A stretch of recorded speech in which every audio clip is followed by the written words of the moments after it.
Fire for your mind. The Culture Clinician.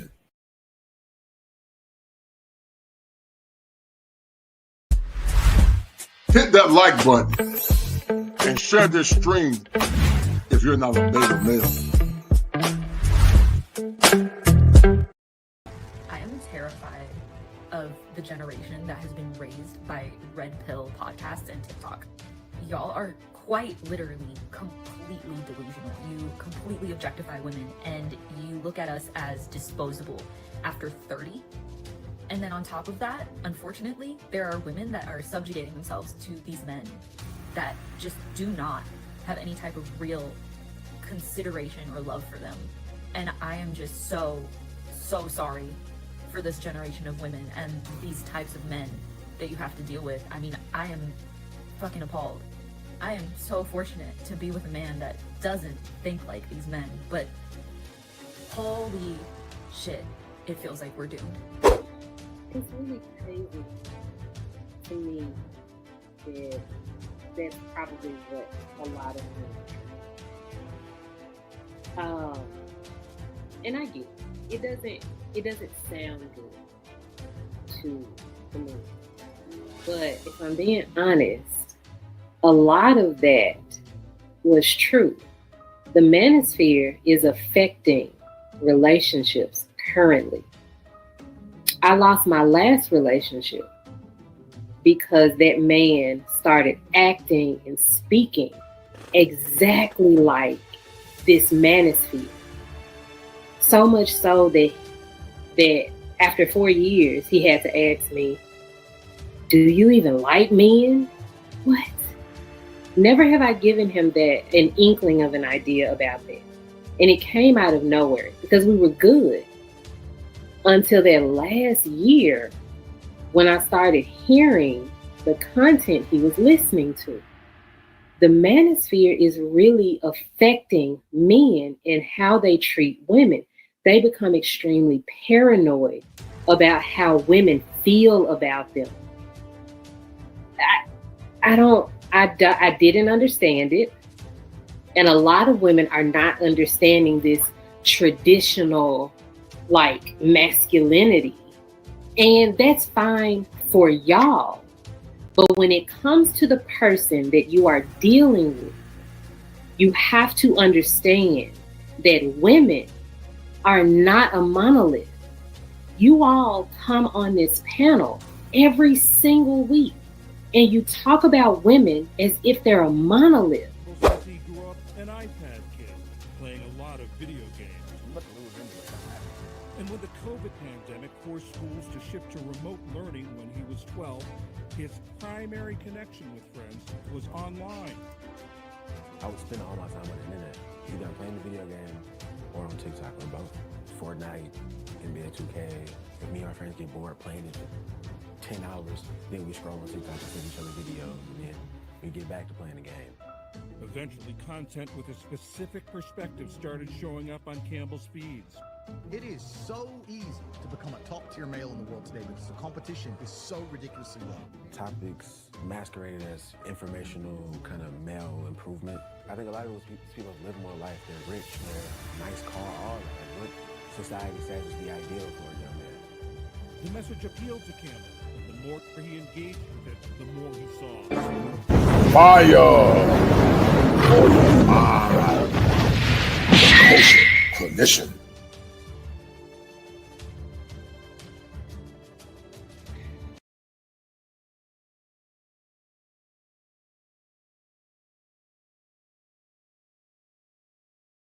Nigga ass, loser ass nigga. Your video with comments about a He's a certain loser. other female. Just to let you niggas know, we don't need y'all.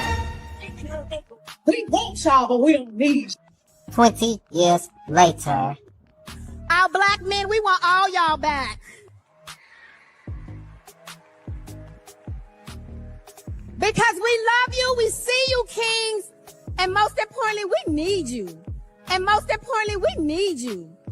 And most importantly, we need you. You can't. If you a that's for the streets. You can't delete the ski. You can't delete the ski.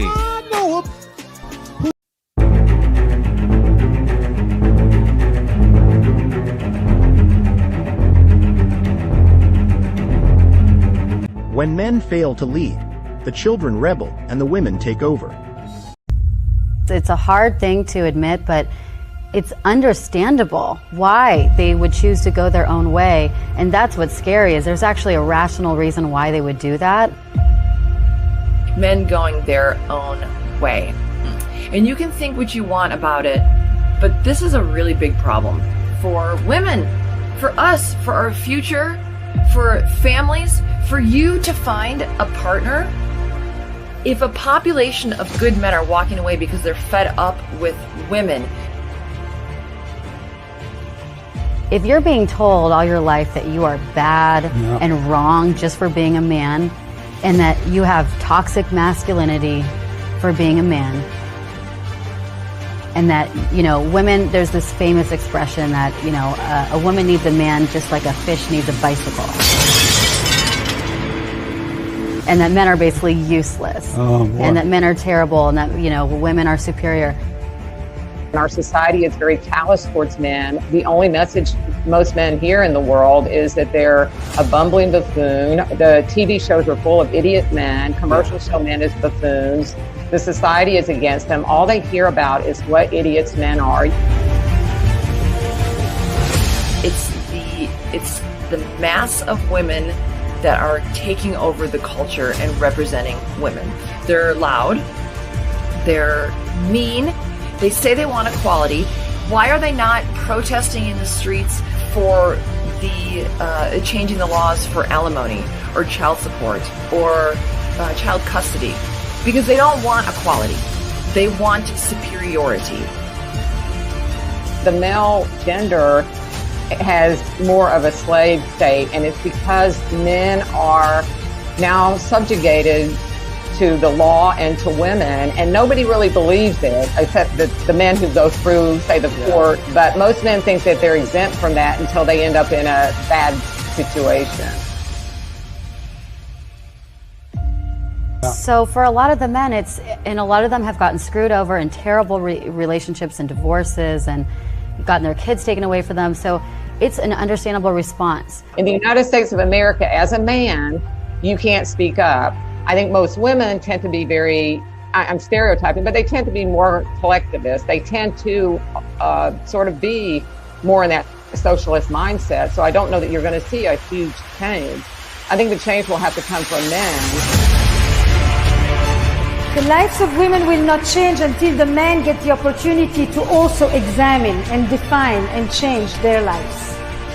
In many ways, I sometimes think that the 20th century was the century where the women made all these massive changes, and the 21st century will be the changes that the men will make, partly in adapting to the changes that the women have done. And those men are doing something about it. They're saying, you know what, I'm done with this. I'm not getting married, or I'm divorced. I'm not gonna, they don't sit around just trying to live their life through women. They actually have lots of hobbies. They go out, they buy that land you were talking about. They're out there getting motorcycles. They're having a good time, and they're enjoying life without having to deal with the stress of the women and the society that tells them they have to have a woman in their life. How would you feel? I mean, you know, you're not going to feel that attracted to a woman or care to be loving towards her or romantic towards her. So this men going their own way is a reaction to that. I really think it's a rational reaction to that. Men are finally like, hey, we've given you all you want. You know, you are equal in every way, and then you're still shaming us. Fire!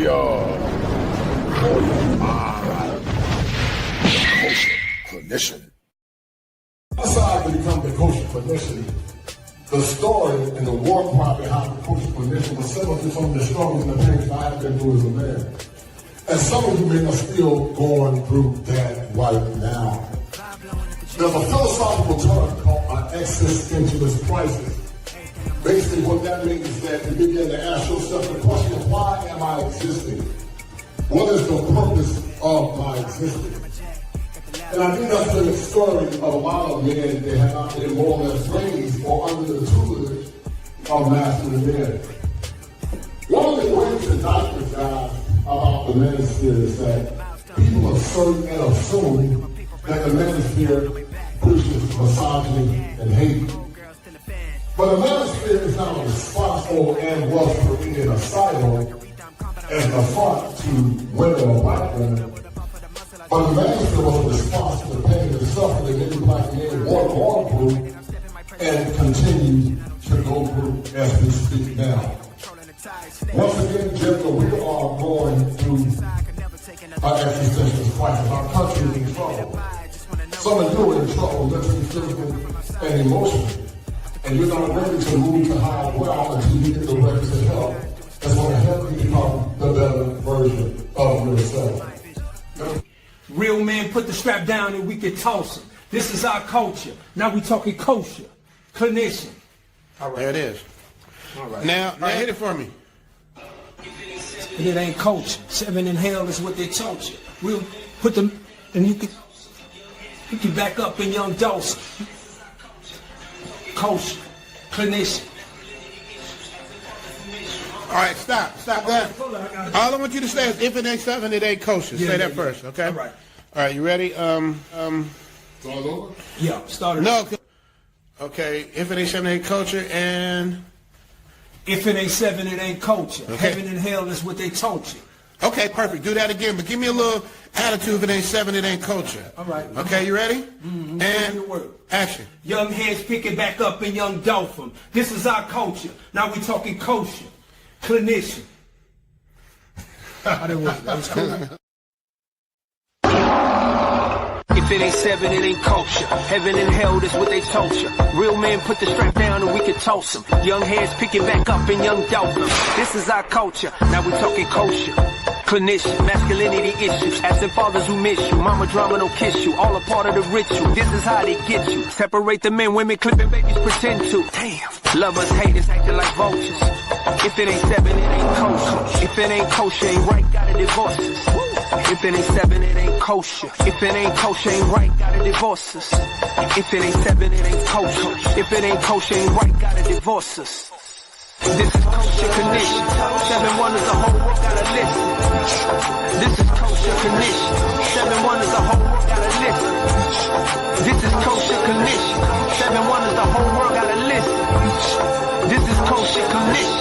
7 wonders, the whole world gotta listen. Listen. All right, guys, we're going to get into it. Thank you guys for tuning in. It's about 12 of you guys in the house, man. Do me a favor, guys, share the stream.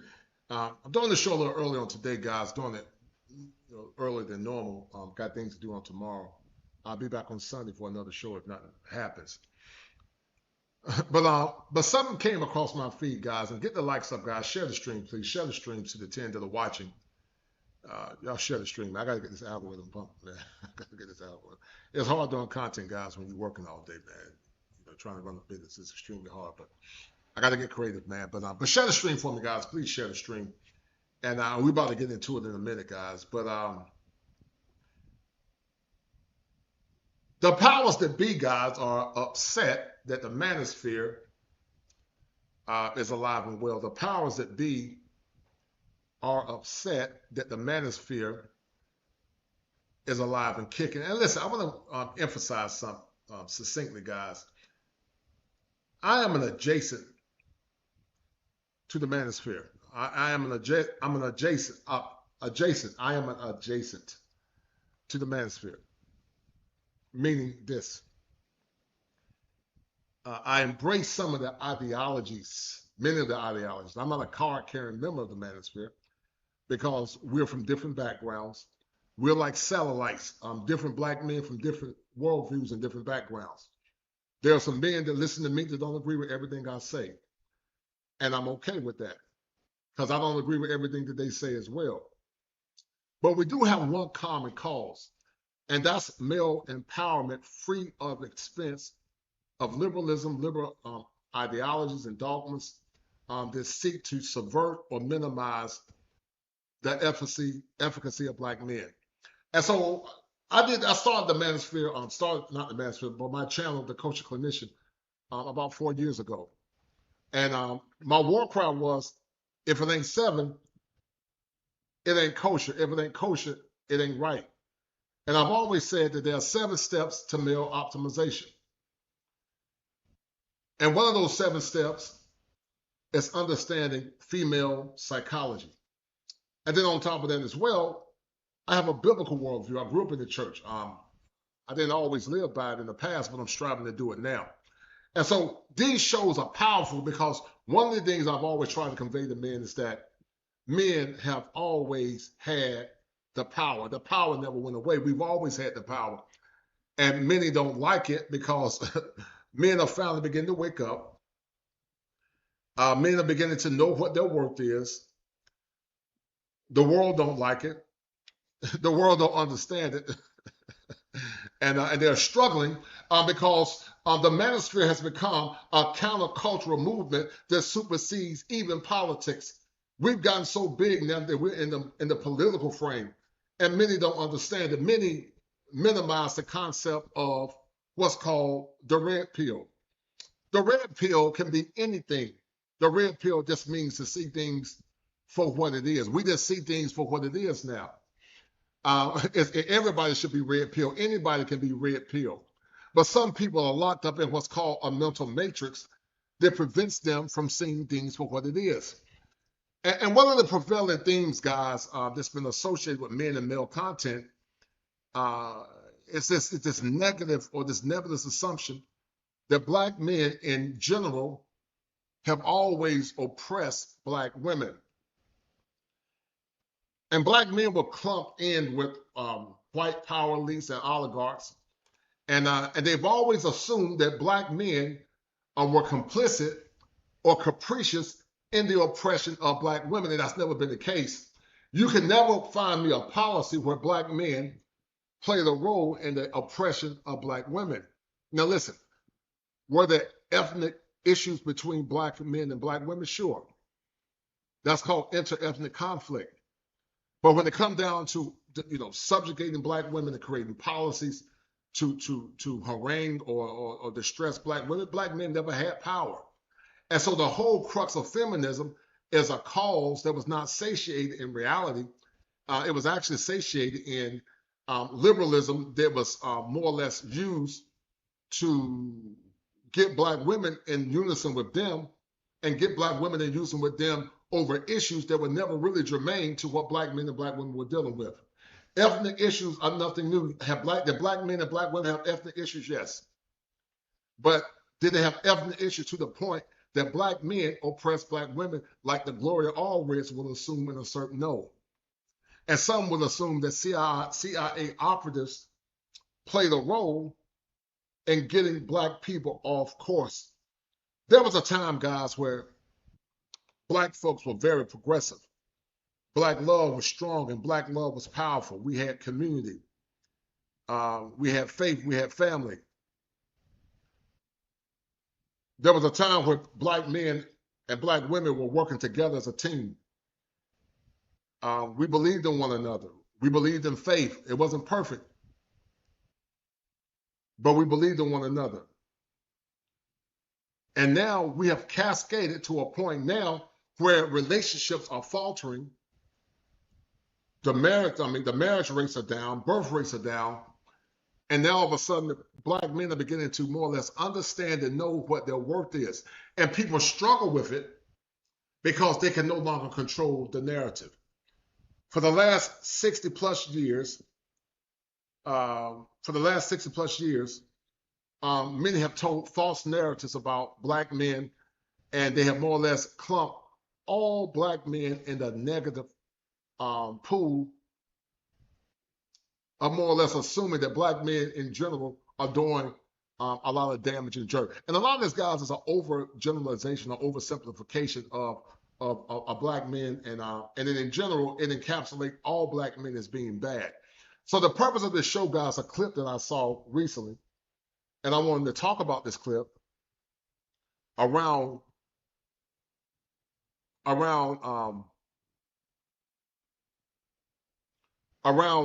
the situation where this woman stated that the Manosphere made her lose her relationship. And so instead of saying the manosphere made you lose your relationship, ma'am, you should say maybe your behavior played a role in you losing your relationship. And men are beginning to wake up. Men are beginning to demand more. And we're beginning to see the behaviors of modern women. And we're saying that we're not going to take it anymore. And because of that, many don't know how to act. Many don't know how to respond. Many don't know what to do because they're not used to seeing Black men stand in a position of power. So as a licensed therapist, I look at things to what's called an integrative approach, different treatment models, and they're not used to seeing a traditional Black male therapist advocate for Black men. Now listen, the culture clinician is not my real name. That's not my real name. And you know, I keep my name private for a myriad of reasons. Even Moses Stevens is not my real name. There are content creators that we keep our name personal for a reason, because you know there are saboteurs who will try to more or less sabotage it.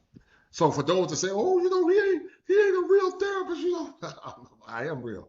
And if you don't believe me, let me show you some of this king power, because I am real. Because you know, someone say, well, you know, they're going to look at your name up and say, you know, oh yeah, he's a fraud because Moses Stevens don't exist. Well, that's not my real name. That's my incognito name. Yeah. Shut up, Kosher. Yeah. Shut up. Whoa. Shut up, Kosher. Ballin'. Take it back. Like it's game time. Locked in when it's game time. Yeah, I'm ballin'. Like it's game time. Locked in when it's game time. I put in work, couldn't wait for my bag coming. 3 whole years and these records keep running. Don't talk to me if you can't match the numbers. Ballin', like it's game time. Locked in when it's game time. Yeah, I'm ballin', like it's game time. Locked in when it's game time. I put in work, couldn't. And so, guys, I've always been an advocate for men. It don't matter the color, but because Black men issues are unique, I've taken it upon myself to advocate for Black men with the understanding that you're not going to get a lot of support. And, you know, I told you guys before in the past that I'm going to have to mix some of this content up. I've been talking about it for years, so this ain't had time to do it. And me mixing this content don't mean I don't love the brotherhood, because I do. But YouTube is a business, guys. If you want to be successful on YouTube, you got to make it diverse, man. And I don't like it. If I can create a niche where I just solely focus on Black men only, perhaps. But if you do YouTube and the amount of time I put into YouTube, man, you got to make it diverse. I'm not going to do goofy stuff outside of my core mission. But at some point, I got to make it diverse. But my heart is going to always be Black male advocacy. It's going to always be that. Something I've been doing since my 20s, man. You know, my 20s. But the manosphere is powerful, it's growing, it's changing the world, and many don't like it, and many don't like the fact that Black men, we got the power. We got the power, guys. And the old Pentecostal church used to say, in the name of Jesus, we got the victory. We got the power, and the world don't like it. They don't understand it because the manosphere is a counterculture movement, and they can't stop it. We're like a train, they can't stop it. They can't stop it, guys. They can't stop it. They can't stop it. Shout out to my man, Tim Howard, man. I love brother Tim Howard, man. Tim Howard has been a ride or die with me from day one back in 2021. He's still showing me love 4 years later, man. And nothing but love for the big homie, Tim Howard. Tim Howard gave me 5 memberships. And Tim Howard is the #1 sponsor of this stream. Shout out to my brother Tim Howard, guys. We're going to get deeper into the show in a minute. But shout out to brother Tim Howard, as he is the #1 sponsor of the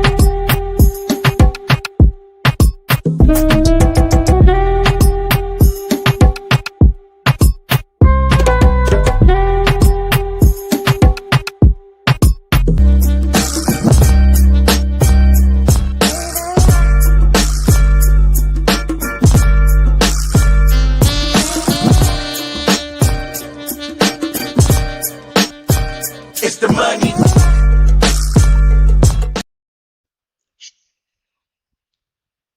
Also, shout out to my man, MC Recovery and Wellness. Shout out to MC Recovery and Wellness in the house. Shout out to him. for showing love as well. Shout out to him. MC Recovering Wellness has been a ride or die with me from day one as well. And MC Recovering Wellness said that coaching in men's groups, we chopped up relationship capitalism, the brother love. It caught their interest in relationship phobia. I broke it down, no doubt. And shout out to my man Peaceful Life. He came up with the term called relationship capitalism. And I came up with a word called Flation. And we get creative with this stuff, guys. You know, I get creative with it because if I'm talking about clinical stuff all the time, you know, folks ain't gonna look at it. So, you know, I had to get creative, man. And guys, I want to thank everybody that showed me love on my birthday, man. All the brothers that reached out to me, man, I appreciate it. With God's grace, I was able to turn 54. I'm so grateful for that. You know, as you guys know, my mom passed away, and I miss my mom. I love my mom. I can't wait to see my mom again on the other side. But until that appointed time, Mama, you know I love you. And I do what I do, guys, because I love the brotherhood. And like I said, you know, guys ain't gonna always agree with me, and I'm okay with that. You know, people say I'm controversial. I'm not trying to be controversial. I just tell the truth. And if the truth is controversial, well, you know, it's controversial, man. But I don't do it to be mean. That's just my personality, man. I'm just an honest dude, man. You know, I have a hard time, you know, going along to get along and tap dance, man. I just don't. That's just not my nature, man. But I really appreciate everybody for coming through and showing love, guys. And we're gonna get into it on today. But many don't understand the manosphere. Many lie on the manosphere. Many don't want to understand the manosphere. And here's the reason why, guys. So I'm gonna play this clip again, and then we're gonna get deep into the show. I am terrified of the generation that has been raised by red pill podcasts and TikTok. Y'all are quite literally completely delusional. You completely objectify women and you look at us as disposable after 30. And then on top of that, unfortunately, there are women that are subjugating themselves to these men that just do not have any type of real But it's okay, guys. It's okay for them to objectify men based on their earning potential. It's okay for them to say, it's okay for them to objectify men based on how much money they got, their phallus size, their height. It's okay for them to do it.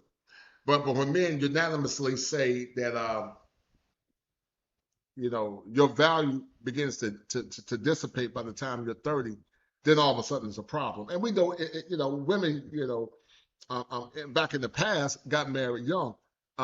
Even theology says if you can't find your virgin in the flower of her youth, it's better to marry than to burn with passion. So women being young or a younger woman have always had better rights or for more or less relationships. And so for people to get upset about that, they're being highly disingenuous. Younger women that are virgins, fit, and feminine, or got low body counts, gonna always have higher rights than older women. It doesn't mean that the woman is that she herself as a human being is invaluable, but her sexual market value is lower than that woman that's a virgin, all natural, and don't have the emotional baggage like a lot of the women they actually do. And so many can't handle it because it forces them to look at reality. It forces a lot of modern women to look at reality, and they struggle with it because they've never seen men begin to speak in the level and the light that they're speaking now. Consideration or love for them. And I am just so sorry for this generation of women and these types of men that you have to deal with. I mean, I am fucking appalled. I am so fortunate to be with a man that doesn't think like these men, but holy shit, it feels like we're doomed. It's really crazy to me that that's probably what a lot of men. And I get it. It doesn't sound good to me. But if I'm being honest, a lot of that was true. The manosphere is affecting relationships currently. I lost my last relationship because that man started acting and speaking exactly like. And God, they don't fundamentally like how the manosphere has caused the men to demand what they want in relationships. I told men always, guys, that men have always had the power. They've always had the power. They just didn't know that they had the power. They've always had the power. We've always had the power. And having the power don't mean that you're a perfect man, but it basically means that men that are average will say, I'm not going to deal with average women that don't respect me. I'm going to raise the bar higher. I'm going to get a better standard of average women. Those subpar average women will have no other choice but to fall in line. I've seen it many times, guys, in my practice when I try to coach men and teach men how to become better men with the women in their lives and become better men overall when they come down to relationships. I've seen it in practice. Women by nature are wired to submit to masculine men, even the ones that reject it and rebel against it. It's in their nature. But you just have to stay the course and hold the line. You have to know what your worth is as a man and don't become besmirched by her beauty and her allure. The more you stand on business as a man, the more you set the bar and set the standard, the more you allow yourself to change the trajectory of the relationship, that one will have no other choice but to fall in line. And a lot of women are not used to it. They're not used to men finally begin to speak up and demand more and say, I got the power. They don't like it. They don't know how to respond to it, man. They're crashing out. They're crashing out. They're crashing out, guys. Shout out to my man Yoga, man. They're crashing. Shout out to my man Shabazz. Shout out to brother Shabazz, man. They're crashing out, guys. And this is the beauty, guys, of the manosphere, guys. Because once again, as men, we don't agree on all things or ideologies.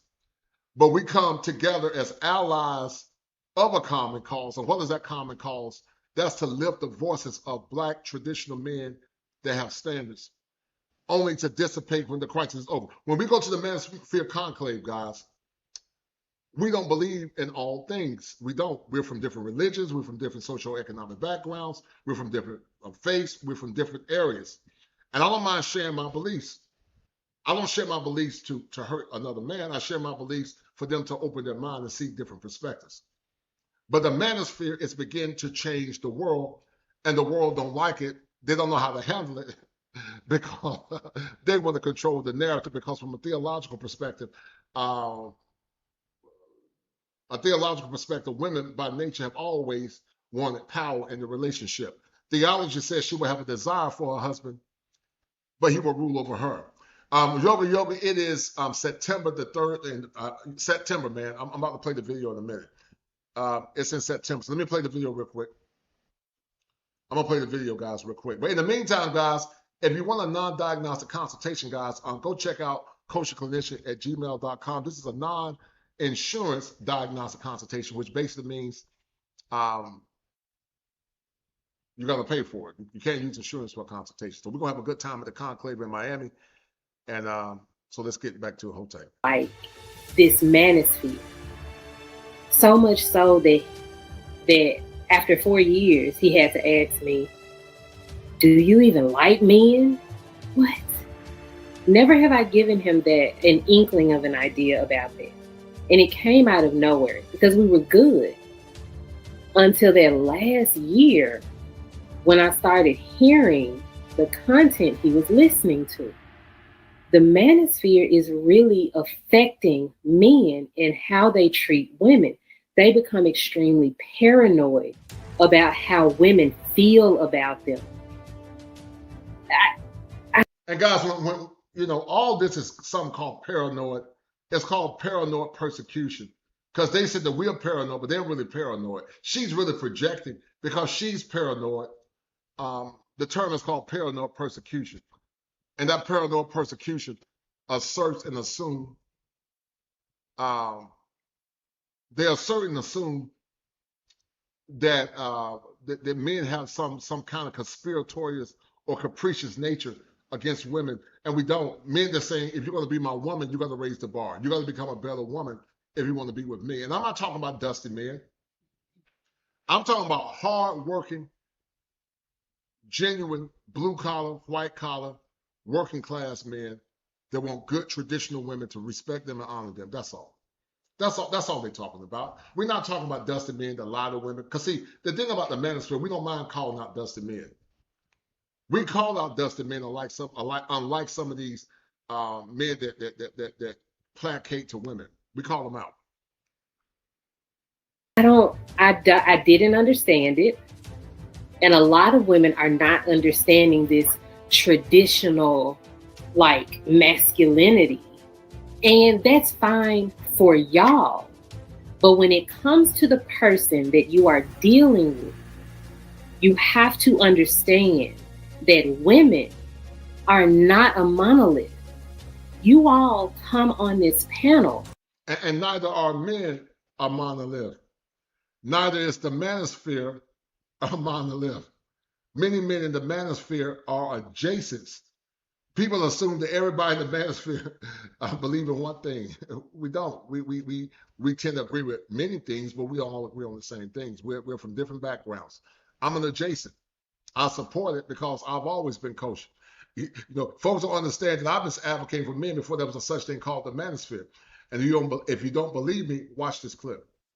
Before there was the manosphere, I was.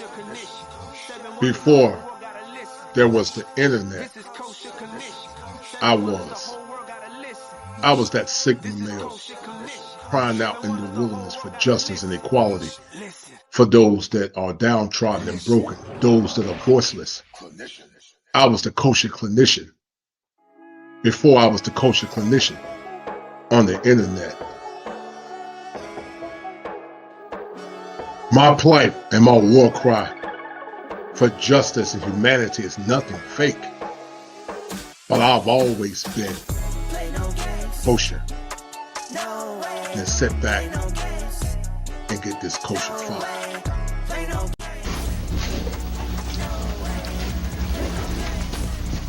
Hello everyone. Is there equality in America, fact or fantasy? First of all, I would like to salute all fellow human beings and most graciously those who are beacons of light for justice and righteousness. To vocally explain the tenets of equality, fact or fantasy, I must begin with the combination of two alphabets, I and F, which spells if. No respect of person, but gives protection to all of them that fear him. So therefore I ask you this profound and non-scholastic question. If there was equality in America, will I be standing here today? You decide, fact or fantasy. As the world shifts. As the world shifts. This is Kosher Connection. 7 wonders, the whole world gotta listen. This is Kosher Connection. 7 wonders, the whole world gotta listen. This is Kosher Connection. As the world shifts beneath our feet, Black men stand at the forefront of a new era. I want to make sure that the issues confronting Black men are spoke upon by Black men who have a vested interest in the Black community. Bold, unapologetic, and ready. We can get further, faster, collectively. The Black Manosphere Conclave in Miami is your crucible for growth. If you're resistant to change, you only want to do one thing or one way, yeah, you're not going to make it. It's not going to work. Across 3 electrifying days, unite with visionaries to master cutting-edge skills, build game-changing networks, and harness the wisdom of the Black male experience. This is about taking men, Black men, and making them better men.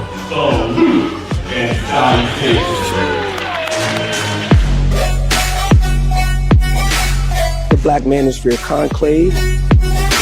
Our central message to Black men specifically, you are whoever you decide that you are.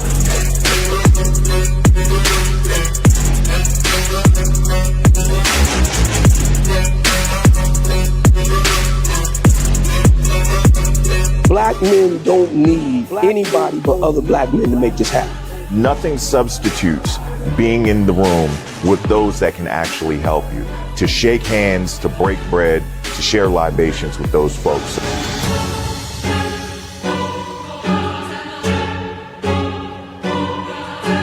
Go where you are celebrated, brother, and don't stand where you're being tolerated.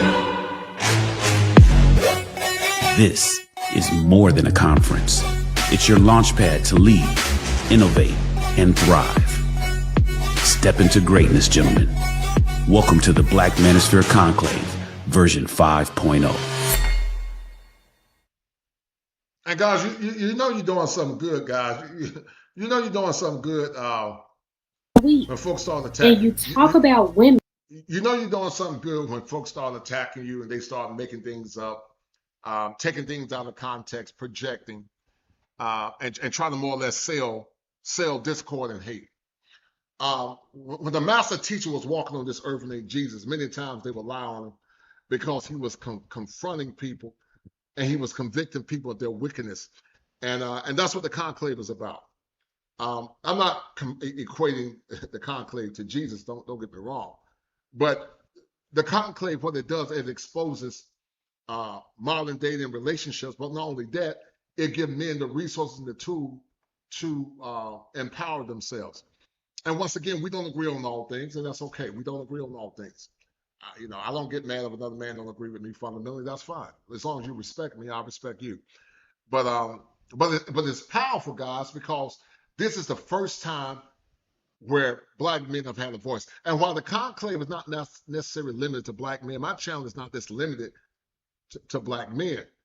But once again, because Black men have unique experiences. And when I talk about Black men, I don't talk about men that are dusty. I don't talk about men that are bums that don't take care of their families. I don't talk about men that are not hardworking. I don't talk about men that lie to women and manipulate women. I don't talk about those kind of men. But I'm talking about men that are hardworking men. They love truth. They don't lie to women. They don't break women's hearts. They're just straight shooters, man. That's the kind of men I'm talking about. As if they're a monolith. He grew up an iPad kid, playing a lot of video games. And when the COVID pandemic forced schools to shift to remote learning when he was 12, his primary connection with friends was online. I would spend all my time on the internet, either playing video games or on TikTok or both.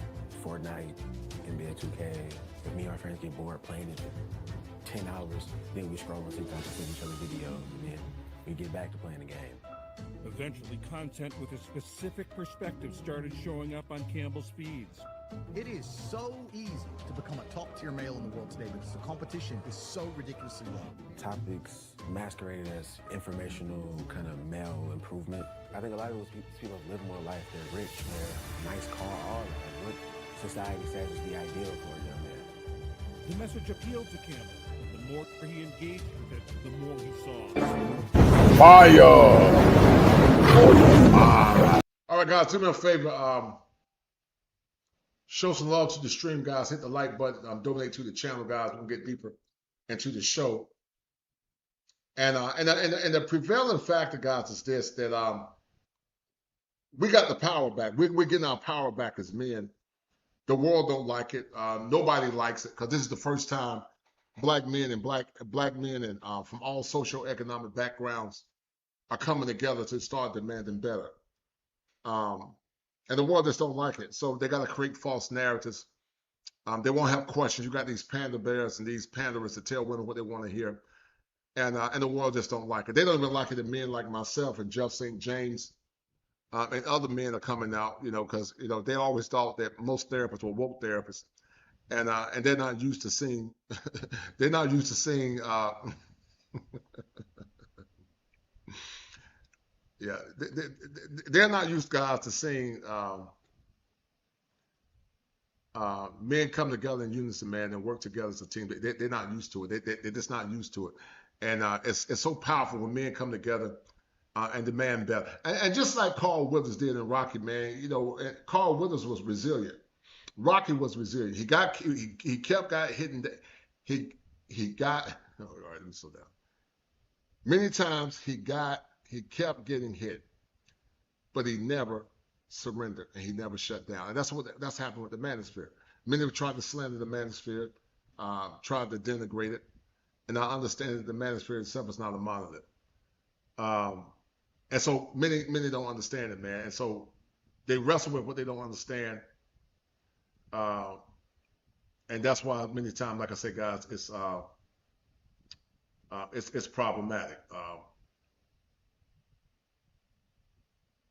Yeah, it's problematic. So let me get back into it, guys. Hold tight. Let me get this clip back up real quick.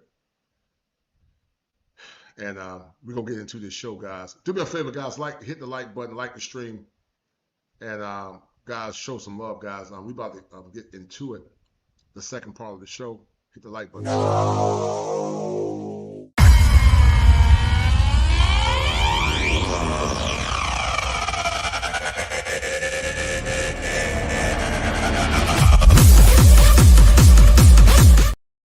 All right, guys, let's get into the other part of the show, guys. Show some love by supporting the stream. It takes a lot of time to put this stuff together, guys. If you like what I'm doing, hit the like button. And guys, understand that YouTube, once again, is a business. Sadly, YouTube has been reduced to entertainment now. When you talk about seminal topics that are trying to reach the heart of the matter, many times you're not going to get no support, guys. So if you like what I'm doing, guys, show some love, share the stream. And let me get into the second part. The second part of this show. So the topic of the show, guys, was, it was on the Lapeef's channel. Shout out to Lapeef and also my man, Darren McPherson. But young men are drawn to misogyny. So, you know, anytime men talk about what they want. What if college was more than a place to earn a degree? What if college... Understand. Men having standards now, guys, is misogyny. True. Hey there, Victor here. Auction Direct is the new way to buy a car. Many his age, Brian Campbell says he grew up an iPad kid, playing a lot of video games. You about to lose anyway, it don't matter. And when the COVID pandemic forced schools to shift to remote learning when he was 12, his primary connection with friends was online. I would spend all my time on the internet. Either I'm playing the video game or on TikTok or both. Fortnite, NBA 2K. If me and my friends get bored playing it for 10 hours, then we scroll on TikTok and send each other videos, and then we get back to playing the game.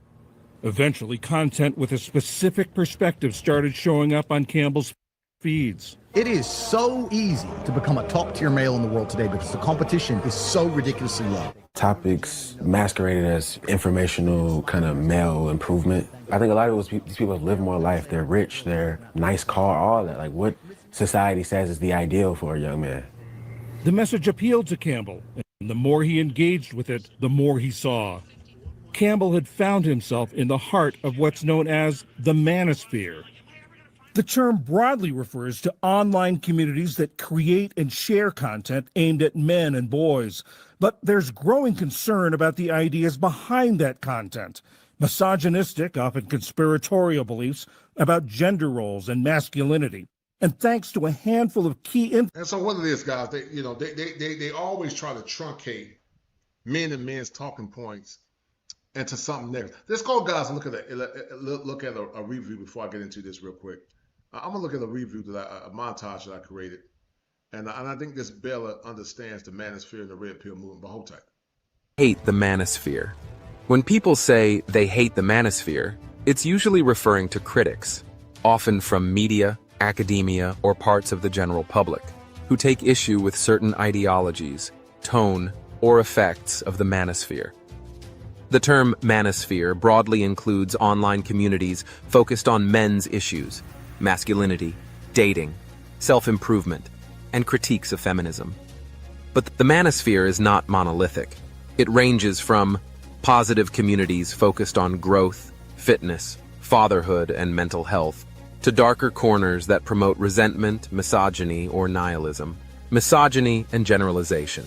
Here's the problem, guys. They fundamentally always report the Manosphere as something negative, but they don't report women groups as negative as well. As always, men groups are toxic, misogynistic, they're bad, they hate women, and there's a bias associated with men and male talking points, and what it does, guys, it greatly distorts the conversation. Some sectors of the Manosphere paint all women with broad strokes.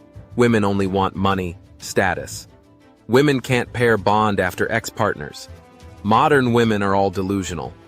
Critics argue this and in general, It's true in general. And see, what people don't understand, it's one thing to overgeneralize, but when a person is generalizing, there's truth in generalizations if you appropriate it correctly. If you say in general that most modern women are not suitable for marriage, that's a fair generalization.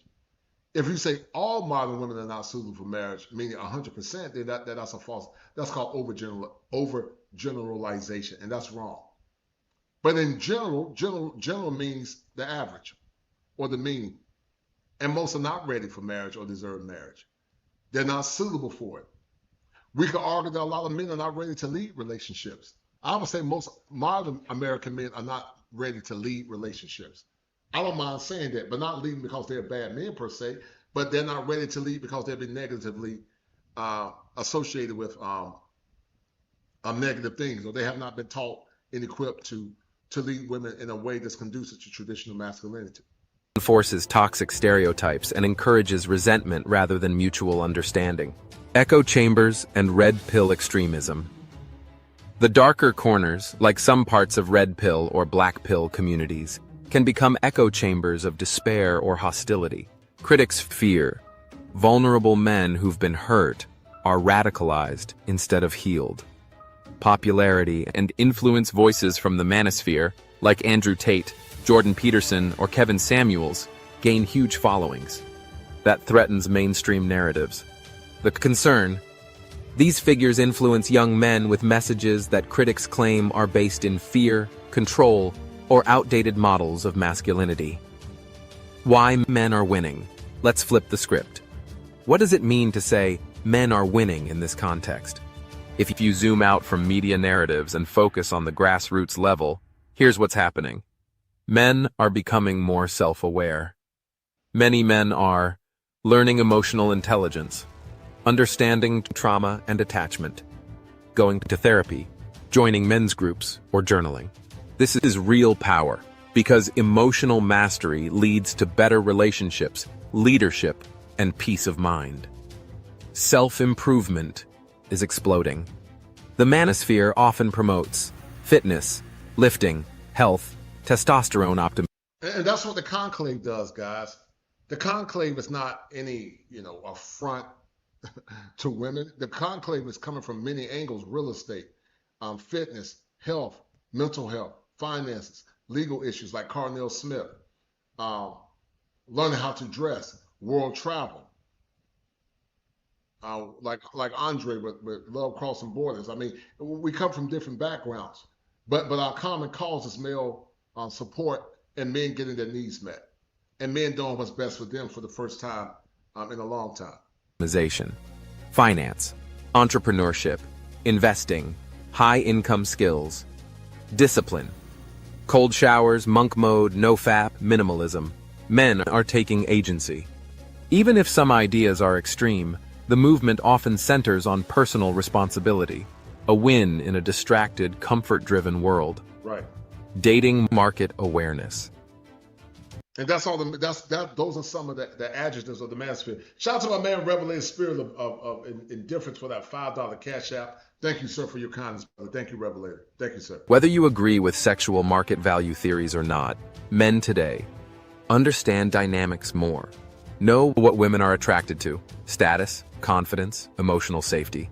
Are working to become more attractive, not just complain about rejections. That shift from victimhood. Strategy is empowering, redefining masculinity their own way. Some men are embracing traditional masculinity, provider, protector. Others go full minimalist, spiritual, or nomadic. Winning equals freedom to define masculinity, not have it defined for you. Speaking up. Men are finally discussing mental health, loneliness, abuse, yes, even from women. And that's what they struggle with, because there's always a one-way conversation.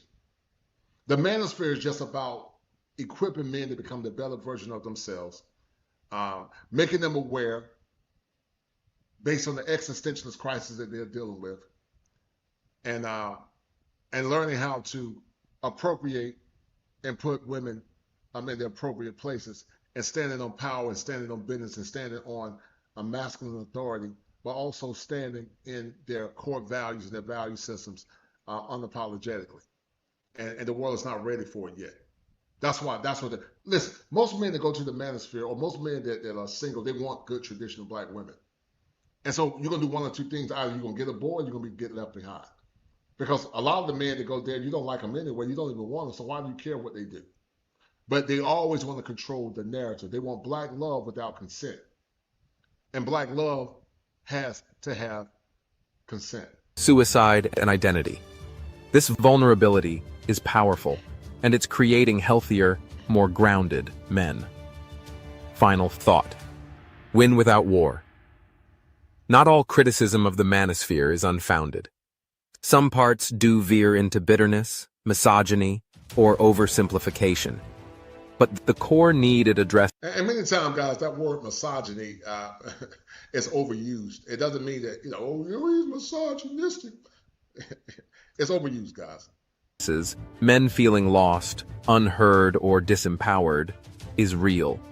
The true win is when men heal instead of hate, lead without controlling, grow without becoming cynical, love without losing their center. If you want, I can break down key figures in the manosphere and their different messages, share tools for personal growth based on what works, not just what's popular, help create a personal plan for winning without losing your values. Would that interest you? And once again, guys, fundamentally, they want the manosphere to be more or less tied into some type of liberal ideologies, some that's antithetical to traditional masculinity, and some that men, by and large, don't endorse. And so, even when you talk about men talking points of the manosphere online, guys, many times it's under the veneer of hate. They always say, talk about hate. They always talk about inclusivity. They always use liberal talking points that are not germane to traditional heteronormative masculinity. I just want to see traditional black men win. I want them to get with traditional women that love them, respect them, and honor them. And I think fundamentally, that's what many others want as well. But when you have scenarios and situations where people don't understand what black men want, they don't care about what black men want, and they're not trying to accommodate black men in what they want, then black men become indifferent. They begin to speak out. They stop caring, and they basically tell the world, you know what, we're gonna do what we want to do. And many can't handle it. They're not used to it. And they struggle with the fact that men are beginning to affirm their voices and re-identify what their voices are. I'm going to show you guys these clips real quick about the manosphere hate and what they don't understand. They hate what they don't understand. Hold tight. We're going to listen to some of these women. These women's. Now, we're going to listen to some of these women's. I'm trying to sell the manosphere real quick. Hold on. So fed up with this new generation of men. They literally don't want to get you no flowers. They don't want to take you on no dates. All they want to do is ask you what you doing all day long and tell you lies. Like, I'm over it. And what this poor lady don't understand is that they created the standard of dating. They believe the liberal lies. And there are some good women. There are some good women that got, caught up in the nonsense as well. But they begin to give their bodies to multiple men without demanding that they put a ring on their fingers. And then you got a bunch of women that are bitter. Women like this too. Look at what she said, guys. Look at what this woman said. She said that in a generation filled with women who hate men and lie to men for fun, I'm one of them. In a generation filled with women who hate men and lie to them for fun, I'm one of them. But then they said that the manosphere hate black women. The manosphere is a counter response to radical feminism. First wave feminism being about equality, fine. But what this mess has metastasized to is something worse. Feminism was the cause, the manosphere was the effect. Because we created this false narrative that men, by and part and by and large, had hatred towards women when that's not true. Do you have extremists that hate women? Yes. But by and large, most men don't hate women. Are there broken men that haven't healed and they've been hurt by women? Yes. That's in both genders. But women like this prove why the manosphere exists and why the manosphere is not backing down. Hold tight.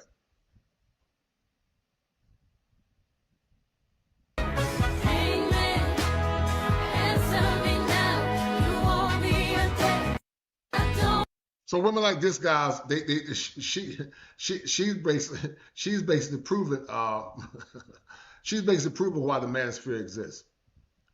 She is proving, guys, why the manosphere exists, and why a lot of men are not taking modern women serious. Let's listen to this woman and some of her shenanigans. And low-key kind of ruffle up some feathers.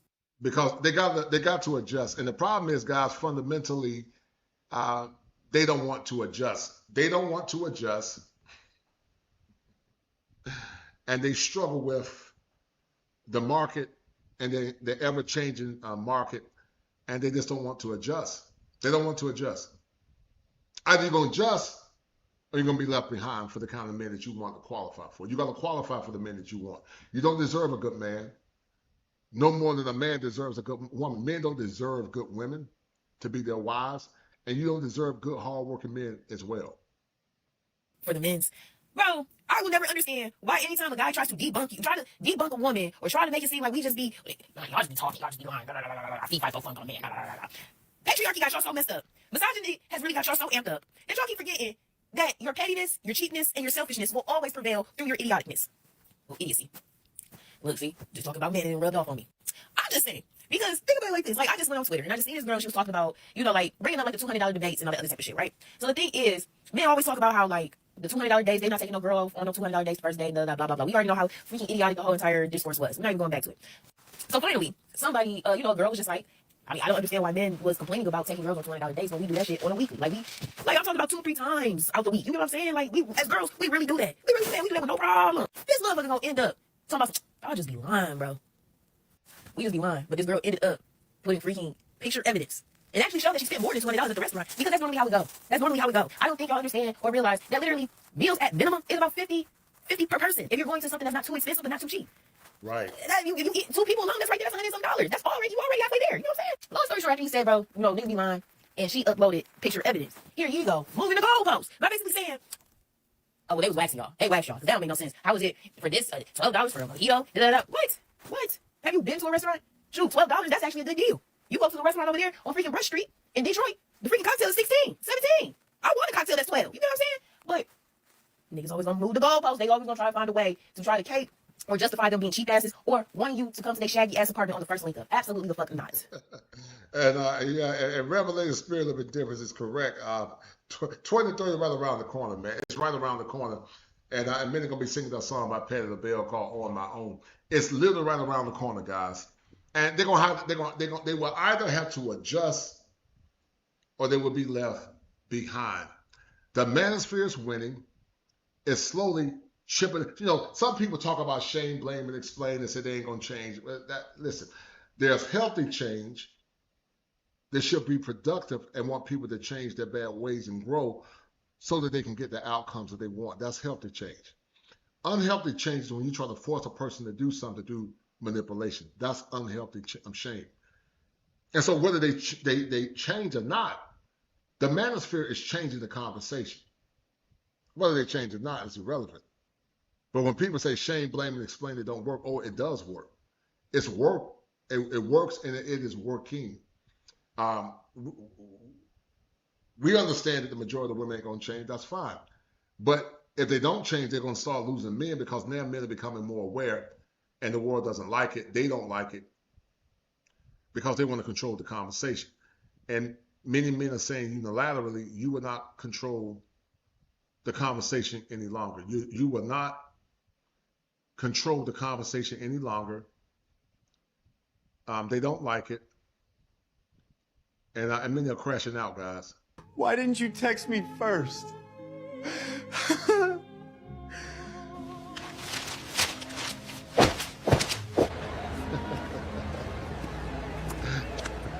This is satire. They mad at guys in that soft guy era, man. This mess is foolish, man. I pity the fool for any man that got a date in modern times and date with modern relationships, man. I really pity the fool. Like Mr. T said, I pity the fool for any man that's trying to date these modern women today. It is a relationship landfill. Because generations before me could have affirmed it, but right now I don't have to. Why? Because I have the tools to survive without a man. So what's happened now? And you know what's so funny? We talk about this all the time, guys, in this crazy nebulous cycle called the Matrix. What's so funny is that a lot of women say, I don't need a man, and you might not need a boyfriend or a husband, but you do need mankind. Men and mankind have made life so easy for women. They did this. They minimize the accomplishments of everything that men have done. And because of that, men are hearing the conversations that their father should have taught them by other men in these spaces, and we're beginning to change the conversation, and many don't like it. Guys, do me a favor, hit the like button, share the stream. If you don't have any money, guys, to donate to the channel, guys, please share the stream. Share the stream with 4 or 5 people, guys, as we continue to try to empower men and get the outcomes that we want. Hold tight. And like having sperm isn't enough to bring to the table. I actually have to be nice to her. Stop. No, but that's what it was a lot of the time. You know what? You want to feed into the fact that a lot of women cherish having a family, and some men use it and weaponize that. Oh, now that right there, you know me, I'm always a fan of breaking that down. That's another day. But what I will agree with you is that a lot of man's bread and butter in this seduction game of what is their seduction in life. Yeah, their idea of It's it. a very poor seduction game because it only works on a small demographic of girls who don't. And the problem is, guys, this radical feminism is spreading everywhere. It's all in the UK. It's going to certain parts in Africa. It's going all across the world. But men still are standing strong, and they're not going to compromise what they want and what they believe in. They're just not going to compromise it. And many fundamentally can't handle it, and many do not like it. Past the age of 25. Yeah. So your seduction ain't great. Give her strength. But yeah, what we can grasp from this whole situation is like it's for everybody to take their part. It's for everybody to want to stand up and be counted. Like you said, sperm's not enough. So please bring a active attitude. Bring one that wants to engage and be present. And yeah, fundamentally, they don't understand it, guys.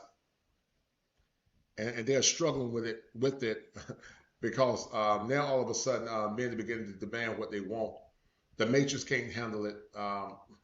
They don't like the fact that we're controlling the conversation now. And many are crashing out because they have what's called paranoid persecution. This last clip, and then we'll get into the show that Brother Darwin McPherson did on the people. Hold tight. I want to come on here and say, and low-key kind of ruffle up some feathers for them. Hold tight. I already got that. Hold on. Let me show you guys the next one. Hold on. Show you guys that one. Hold on. All right, here we go. This is the last one. Capable of helping when inconvenienced because they have been conditioned to live in a world where everything exists for their convenience. Meaning that you can bend over backwards for them, not to be inconvenienced 7 or 8 times. But guys, you know the difference between me and most male content creators.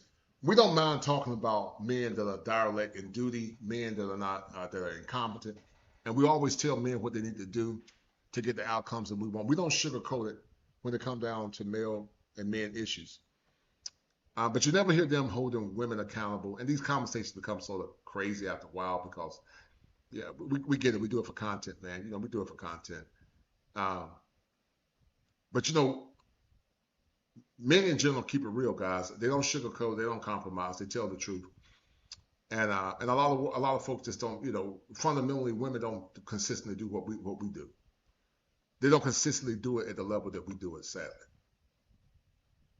The 9th time when they have to do something they don't want to do, they're going to say, what about me? They have never considered the level of inconvenience that you have gone through, where it's absolutely necessary for them to be inconvenienced because they didn't see any of the inconvenience you've experienced up until this point. Girlfriends, wives, kids, even the fucking power structure all exist to make their life more convenient. They are trained to find a wife who does shit for you so that your life can be more convenient. Find kids that look good and make you look like a family man because being a family man is valued and therefore makes your life more convenient. On the other hand, women and children are socialized to struggle in silence, to suffer in silence. Therefore, those 7, 8, 9 times are always a point of victimization, always coming from a victim mindset. They don't look at the struggles the fathers do, the struggles that men do, this perceived power that men have. Men are always seen as the bad guys. They don't see the sleepless nights, men putting their lives on the line. I'm talking about hardworking men. I'm not talking about bums or dusty men that don't work or don't care about working and don't take care of their families. I'm not talking about those men. But I'm talking about men that are actually doing the work, the men that they're striving to become better men. But you never hear them venerate those men. They always go to the least common denominator when it comes down to men.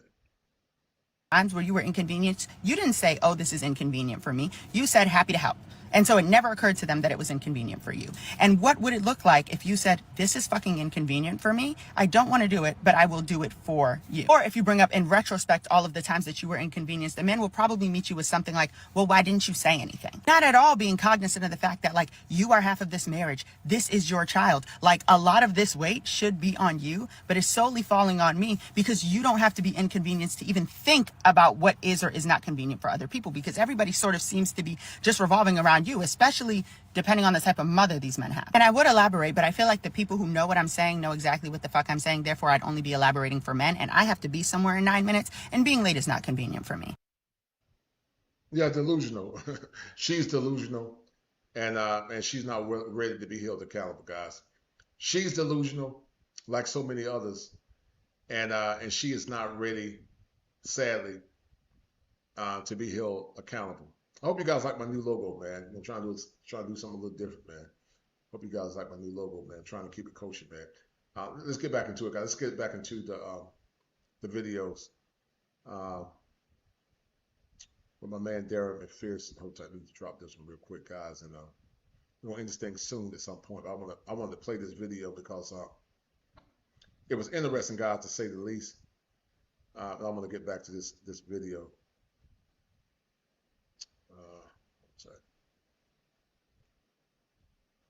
All right, guys. Once again, guys, hit the like button and share the stream, please. Hit the like button, guys, and share the stream. This is a Friday show, guys, that was technically unscheduled, but I got things to do tomorrow. So I said, let me go ahead and do a show for the brothers at night because I'm going to be busy tomorrow. Got things to do. But anytime men say what they want, is always misogyny. And here are the four henchmen. Number one, Kevin Samuels wasn't adjacent, but Kevin Samuels didn't consider himself as being part of the Manosphere. Neither is Andrew Tate part of the Manosphere. They just clumped in all men together. They had Manosphere talking points. I don't even know if Dr. Jordan Peterson is Manosphere. The Manosphere is a response to men not getting their needs met, and it's a response to men beginning to demand more, unlike our grandfathers did, the men of the past. Men are just beginning to demand more. And some just don't like it, and that's fine. They just have to deal with it. Influencers, the Manosphere's reach has exploded. In an attempt to quantify that growth, researchers in Dublin set up accounts on multiple social media apps, posing as teenage boys. Last year, they reported that in less than half an hour, every one of the accounts was fed Manosphere content, whether they sought it out or not. In the post-Me Too movement, we've seen this surge of online misogyny in particular. Cynthia Miller-Idris is the founder of the Polarization and Extremism Research and Innovation Lab at American University. Her book, Man Up, The New Misogyny and the Rise of Violent Extremism, will be published in the fall. They land on an influencer who's offering them often very tangible and real help that makes a difference, right? Like get 8 hours of sleep and drink water and get to the gym. And they package that with scapegoating of women or treatment of women or an idea of success as being. But you never hear this white feminist talk about no-fault divorce, paternity fraud, false allegations, fake Me Too allegations and all the other idioms. You never hear them talk about it because they fundamentally are disingenuous and they fundamentally don't care about male sovereignty or male issues. They love the victim narrative because, being a victim makes them feel powerful. The Duluth model and also the feminist theory lens always look at intersectionality and all those issues and how they impact women, but they always clump traditional black men in that same fray, and men are the same fundamental, man. We tired of the false equivocations. We're tired of being persecuted. We're tired of being disrespected. We're tired of the paranoid persecution. We're tired of it's always our fault. Men are just fundamentally tired of it, man. They're tired of it because many times it's not predicated in reality. And so, to maintain power, you got to create false scenarios. Let me show you guys something. You got to create false scenarios, guys, to maintain power. And many just fundamentally don't like what men are trying to do or male talking points. Let's see.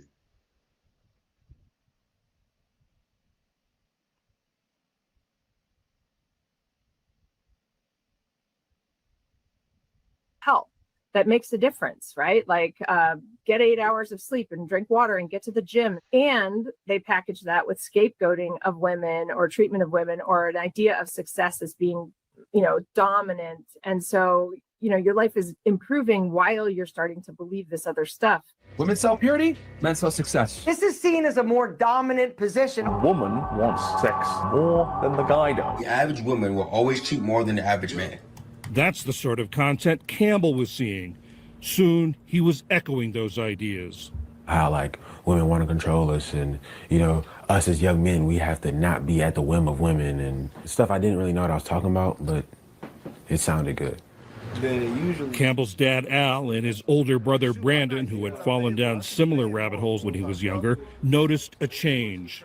He started mentioning a lot of things typical of someone who believes that the world is against them, where you think that if you are not, I'll say in quotes, superior, then something's wrong. He was kind of taking on opinions that didn't sound like his own. They were opinions that I myself once had because I had gained them from someone else. While Brian was seeing this material, were you aware of it? I guess I didn't really pick up on it at first. But over time, you say a few things, it gets a little concerning, hey, my wife's going to clean up after me, being the alpha male and the this and the that and the. Oh my goodness, man. Black men are more egalitarian probably than any other ethnic group. We're too egalitarian to be honest. And so once again, they're trying to paint this false narrative, but you don't hear this chubby father saying about women saying happy wife, happy life, mama knows best, mama is boss lady. But it goes back to John Milton's Paradise Lost. The Most High was the bad guy, and Lucifer was the victim. And this is dangerous because most men are not saying that, but they take the worst types, the worst archetypes, and use it as an example for what the manosphere is, instead of saying that's an extremist position, but that does not encompass the manosphere in general. But they're not going to say that because they want to paint the false narrative, paint the false picture. The type of guy that's the strongest, the baddest, and everybody needs to bow down and respect you, but then you don't have to respect anybody else. When it comes to behavior like this, there's really no excuse for it, but there may be an explanation for it. Psychologist and author Lisa D'Amour specializes in adolescent development. It's helpful to think about 12-year-old boys in broader context. Girls hit puberty before boys do. So what this means is that for 7th grade boys in general, the girls are often beating them at recess, and then they come into the classroom and the girls are often beating them in school. So if you are a 12 or 13-year-old boy and you have had a very rough day at school where a girl outran you at recess and then had all the right answers when you didn't understand what was happening in class, and you come home feeling pretty small and you hop online and there is somebody telling you, listen, guys are actually great and the thing that's holding us back are girls, that is pretty compelling. Wow. Yeah. I want to jump in so I could go. So, well, I do think that you can fall, people, a young man specifically can fall down a rabbit hole and get into some content that can be detrimental to, you know, future relationships with anyone. I think framing traditional masculinity in a way where it's just all negative is it's a very nuanced subject, because there are things that are necessary. It is very nuanced. That's called overgeneralization. They do the same thing that they accuse men of doing. They do the same thing they accuse men of doing, man. That's why these conversations never go anywhere, because it's not based in genuine authenticity. Even to the men who would say it's all men's fault and men need to lead. That's traditional masculinity. So framing that in a way that makes it negative is also detrimental. And a lot of the psychologists have a very skewed feminist perspective. Very true. Like the way she described it was women dominating men and men being upset because they're being dominated. I've been a 12-year-old boy. I don't ever remember us being dominated on the playground and recess by women. That's not how that worked. That it's just not. Even if we're maturing through puberty slower than them, we're still biologically larger for the most part, except for a small niche of boys that may get dominated by everybody, right? Very, very small. But on average, men are typically going to be stronger, larger, and faster. So that point doesn't really resonate. Now, as far as going in and the girls know the answers to the questions, that may occur. That may actually be what's going on. But she's framing it in a way that makes men seem like the only reason they're gravitating towards this is because they're losers. And I don't think that's what's happening. I think that the way society views traditional masculinity is with such a negative lens, specifically informed by feminism, that it's trying to put men in a box to be men that essentially will not be respected along the lines of a family. All right. Bo, I know you were about to speak before we went off. Go ahead and go. It's really crazy to me that that's probably what a lot of men heard. And I get it. It doesn't sound good to the men. But if I'm being honest, a lot of that was true. The manosphere is affecting relationships currently. I lost my last relationship because that man started acting and speaking exactly like this manosphere. So much so that after 4 years, he had to ask me, "Do you even like men?" What? Never have I given him an inkling of an idea about that. And it came out of nowhere because we were good until that last year when I started hearing the content he was listening to. The manosphere is really affecting men and how they treat women. She got mad because her boyfriend finally woke up and started demanding more. And she probably wasn't doing what she's supposed to do. She probably want to submit to him because most modern women don't know what traditional femininity look like, and they've not been trained or raised to respect traditional masculinity. Most women want a partner in there. They don't want a husband.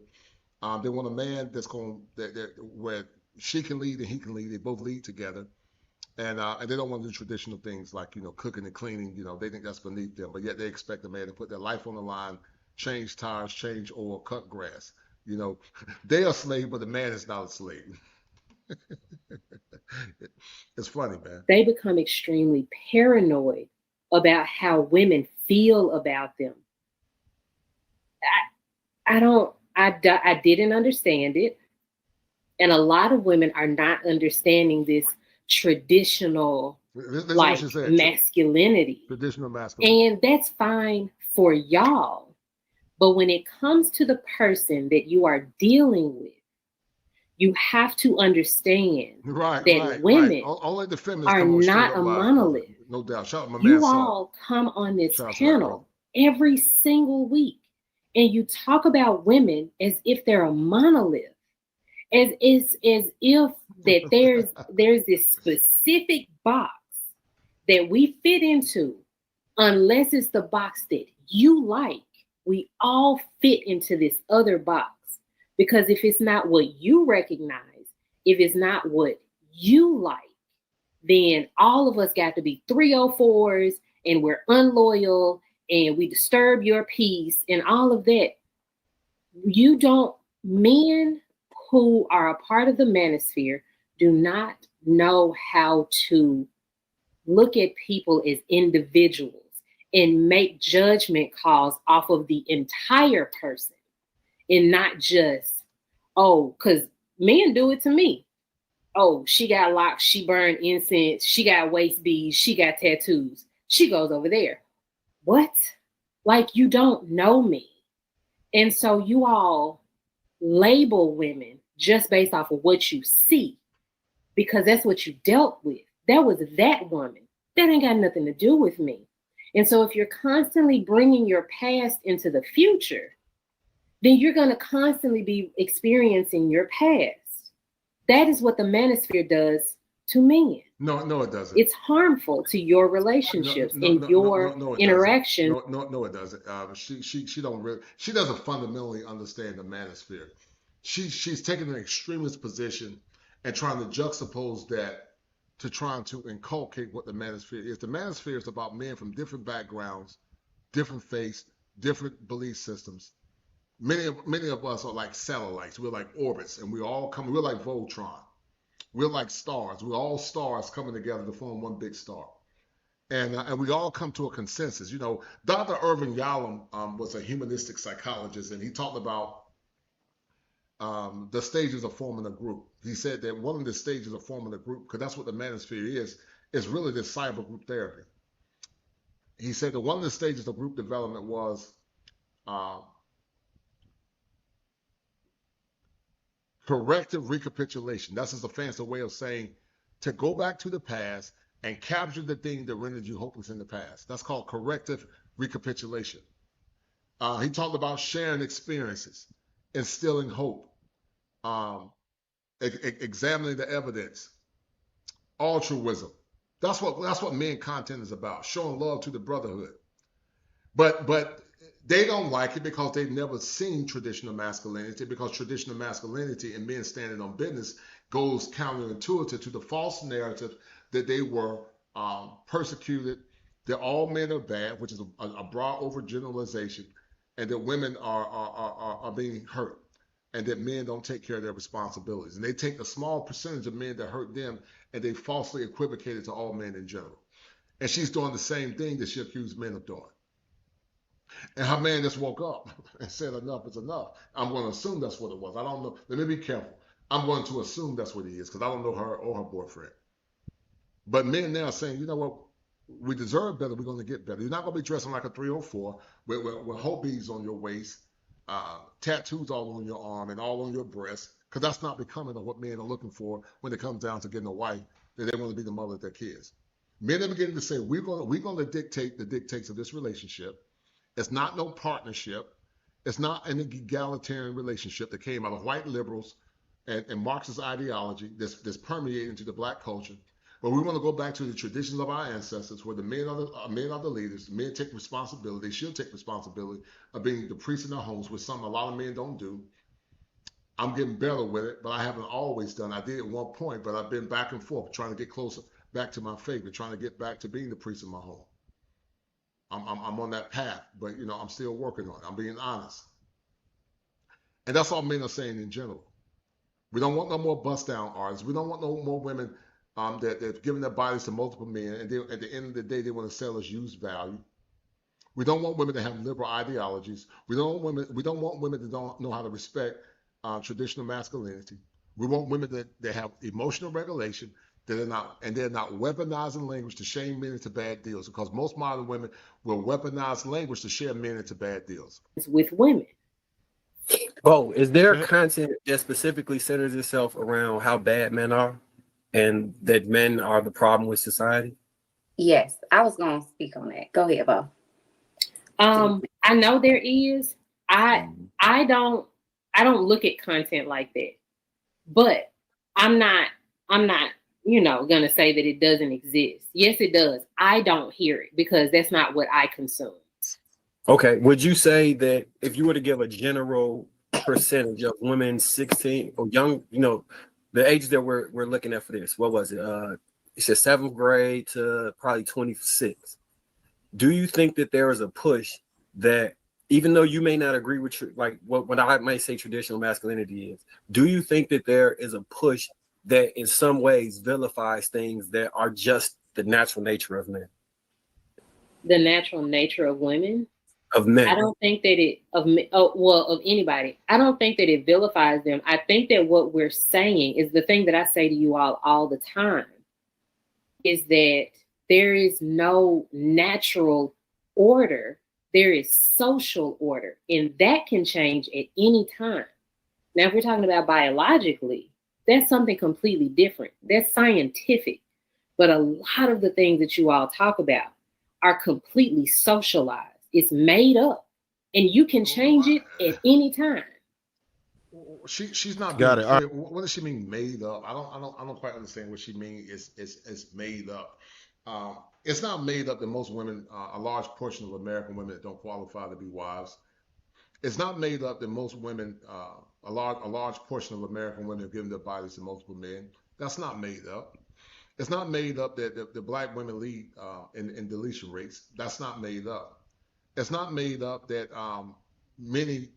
a large percentage of black and white females have been indoctrinated by white liberal ideologues and Marxist people and liberals that don't more or less hold the tradition of our ancestors, what our grandparents and great-grandparents believe. How is it made up, man? I would love to challenge your talking point and say how that's made up.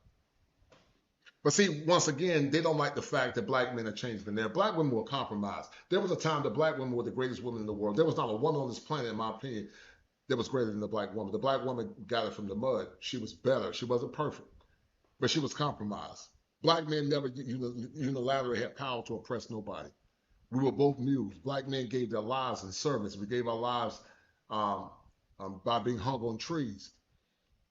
We celebrated our women. We sent them to college many times while we stayed on the farm, and we were illiterate. But they don't talk about that part of black males and black servants. They always talk about the negative aspects about men cheating on women and men hitting women and all that stuff. But they don't understand that too could have been a trauma response. They don't see any dignity and humanity in the suffering of black men, and how many times because of the lack of mental health appropriateness at that time and not being something that black folks traditionally have done, that they could have been going through trauma, vicarious trauma, but also vicarious trauma by proxy. But we don't talk about that because, by nature, men are just genetically predisposed for all things bad. What a little boy is made of, sugar and spice and everything. What a little boy is made of, snails, dogs, and puppet tails. That's what little boys are made of. All right, we're going to get Lady Di in there and then Push. And then we're going to circle around. To Bo, what, I don't listen to Manosphere or anything like that. I'm just hearing certain things. So what is made up that you heard that you don't like and they keep changing? Can you give me an example of that so I can respond to you?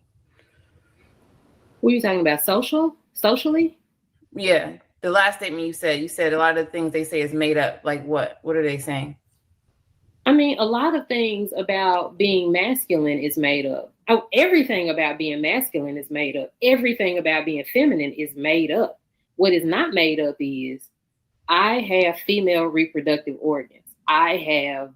So she's basically trying to say that whether things being anecdotal or actually predicated in science, it's made up. I disagree with that. I think that masculinity in itself the intrinsic nature of masculinity creates the extrinsic social order of masculinity. I believe that the intrinsic nature of masculinity creates, by in part or in large, the extrinsic order of masculinity. That's what I believe. So when she say it's made up, I don't think it's fundamentally made up. Like, I can't change anything physically about myself without getting on a table and having someone do surgery. What I'm saying is everything else is literally made up. It's made up that men are stronger than women. She said a lot of men are stronger than a lot of women, but that's not true across the board.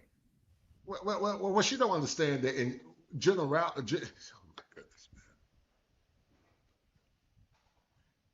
when we talk in generalities, then on average, that's true. So it's like she's contradicting herself. We know 100% that all men are not 100% stronger, 100% that all women. We understand that. But if you do it based on average, the average man is stronger than the average woman. And we will also argue that it's probably above average. When you look at what's called the central tendency, it's deviation above the mean. So you got the mode, you got the median, you got the mode, the median, and then you got the mean. The mode, the median, and then you got the mean. Their deviation, that's why we tend to say tendency. The word tendency comes from the central tendency in statistics. So when you look at the standard deviations, on average, it's probably well above the mean. It's probably well above the mean. And so when men say on average, it's true. On average, most men, we could probably argue that 90% of men are stronger than women. Are there women that are outliers or standard deviations above the mean that are stronger than men? The average man, yes. But on average, the average man would destroy a woman.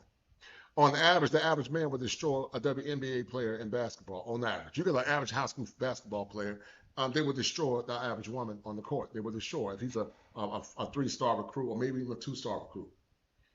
They would destroy them on the basketball court. So when we're talking on average, we're not saying that all men are stronger than all women. That's just common sense. So I don't quite get what she's talking about.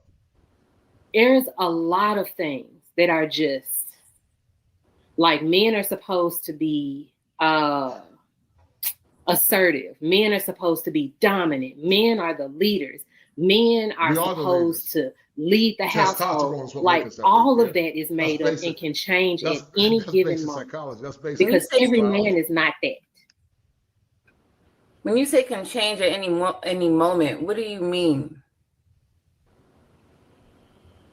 It's not a hard line. This is not something I can't change that I am a female, but a man can change that he is not the head of the household. At any given point, like this is not it's not impossible to do that, but it is impossible for me to not be a female, is what I'm saying. Okay. So none of that makes sense. All right, so it's just I'm just trying to get where you stand. So you're like scientifically, right? Men and women, you're saying men it could change. They're not stronger than women. Women can be stronger than men.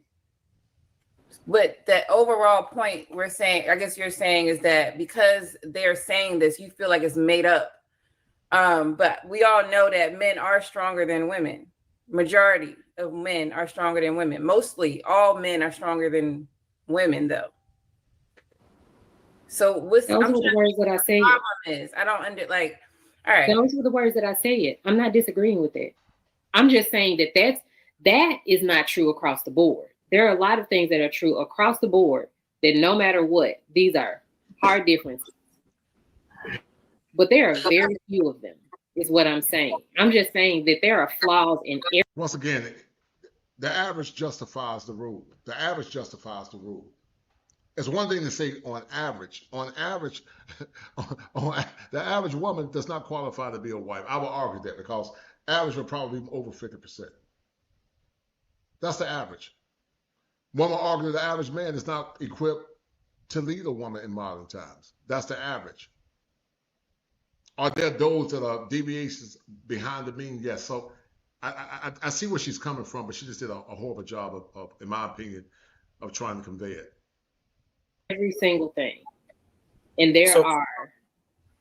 So there's a lot of things that can change, though. So I'm trying to see why you discrediting a whole platform because things can change. Like a whole bunch of shit could change. I don't get it. Yes, but the rigidity of the manosphere. So am I the only one? Like I'm crazy. I'm the only one that sees the rigidity of the manosphere. Everything is extremely rigid and everything is in a box and everything. No, it's not, man. Everything is not extremely rigid. Once again, that's another false equivocation. Everything is not extremely rigid. We don't say every woman is a 304, but we say that a large majority of them are 304s. We don't say all women are bad, but we say probably more than average are bad. So the average justifies the means. That's all we're saying. The average justifies the means. Has to have a label on that box. You know you're not the I only think one. the manosphere can be closely compared to the feminist movement, right? They both started with something positive in mind. They're educating. No, I disagree with that. I don't think the manosphere is similar to the feminist movement, because the manosphere is not trying to be superior over women. The manosphere is seeking equality, fairness, and respect. Black men, the things that white women complain about as it relates to white men, black men never had the power to do that to black women. Therefore, it's a false equivocation to lump in the manosphere with the feminist movement, because the feminist movement primarily was about white women getting their rights from white men. Whereas black men and black women were working together in the struggle, building, and we were getting things done. From the 30s to the 40s to the 50s to the 60s, black women were the greatest women ever. There was not a woman better than the black woman. We said that, we've heard that many times. But once again, guys, this is just a false equivocation, to say the least. They're trying to change and uplift a group of people who felt that they were disenfranchised or didn't have the same opportunities as their counterparts. And what happened is then you get extremists in those groups, and they start pushing an agenda that then inevitably hurts, right, the overall mission, rather than actually feeding into it, right? With feminism, now we got way more households where there are women without fathers and they having kids and they feel like they don't need men and they don't have to push. You got the modern woman. And then with these manosphere. But the manosphere did not create that. Feminism created that. The manosphere did not create that. Feminism created that. The manosphere didn't have nothing to do with that. The manosphere was just a response to what men were going through and dealing with, and they got tired of it. First wave feminism, men were quiet. Second wave feminism, black men were quiet. Third wave feminism, men were quiet. When fourth wave came, men started speaking out, white and black. So that's a false equivocation. It's a highly false equivocation. It's highly disingenuous or highly ignoramus, to say the least. As a person who actually takes time and listens to them, right, and actually watches some of these people, they constantly push that all women are hoes. That you got to make money, and if you have money, then that's all you need, and you can get any.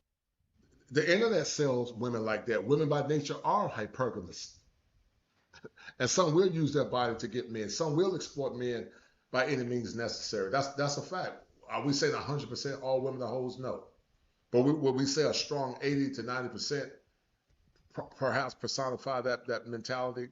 One could argue yes.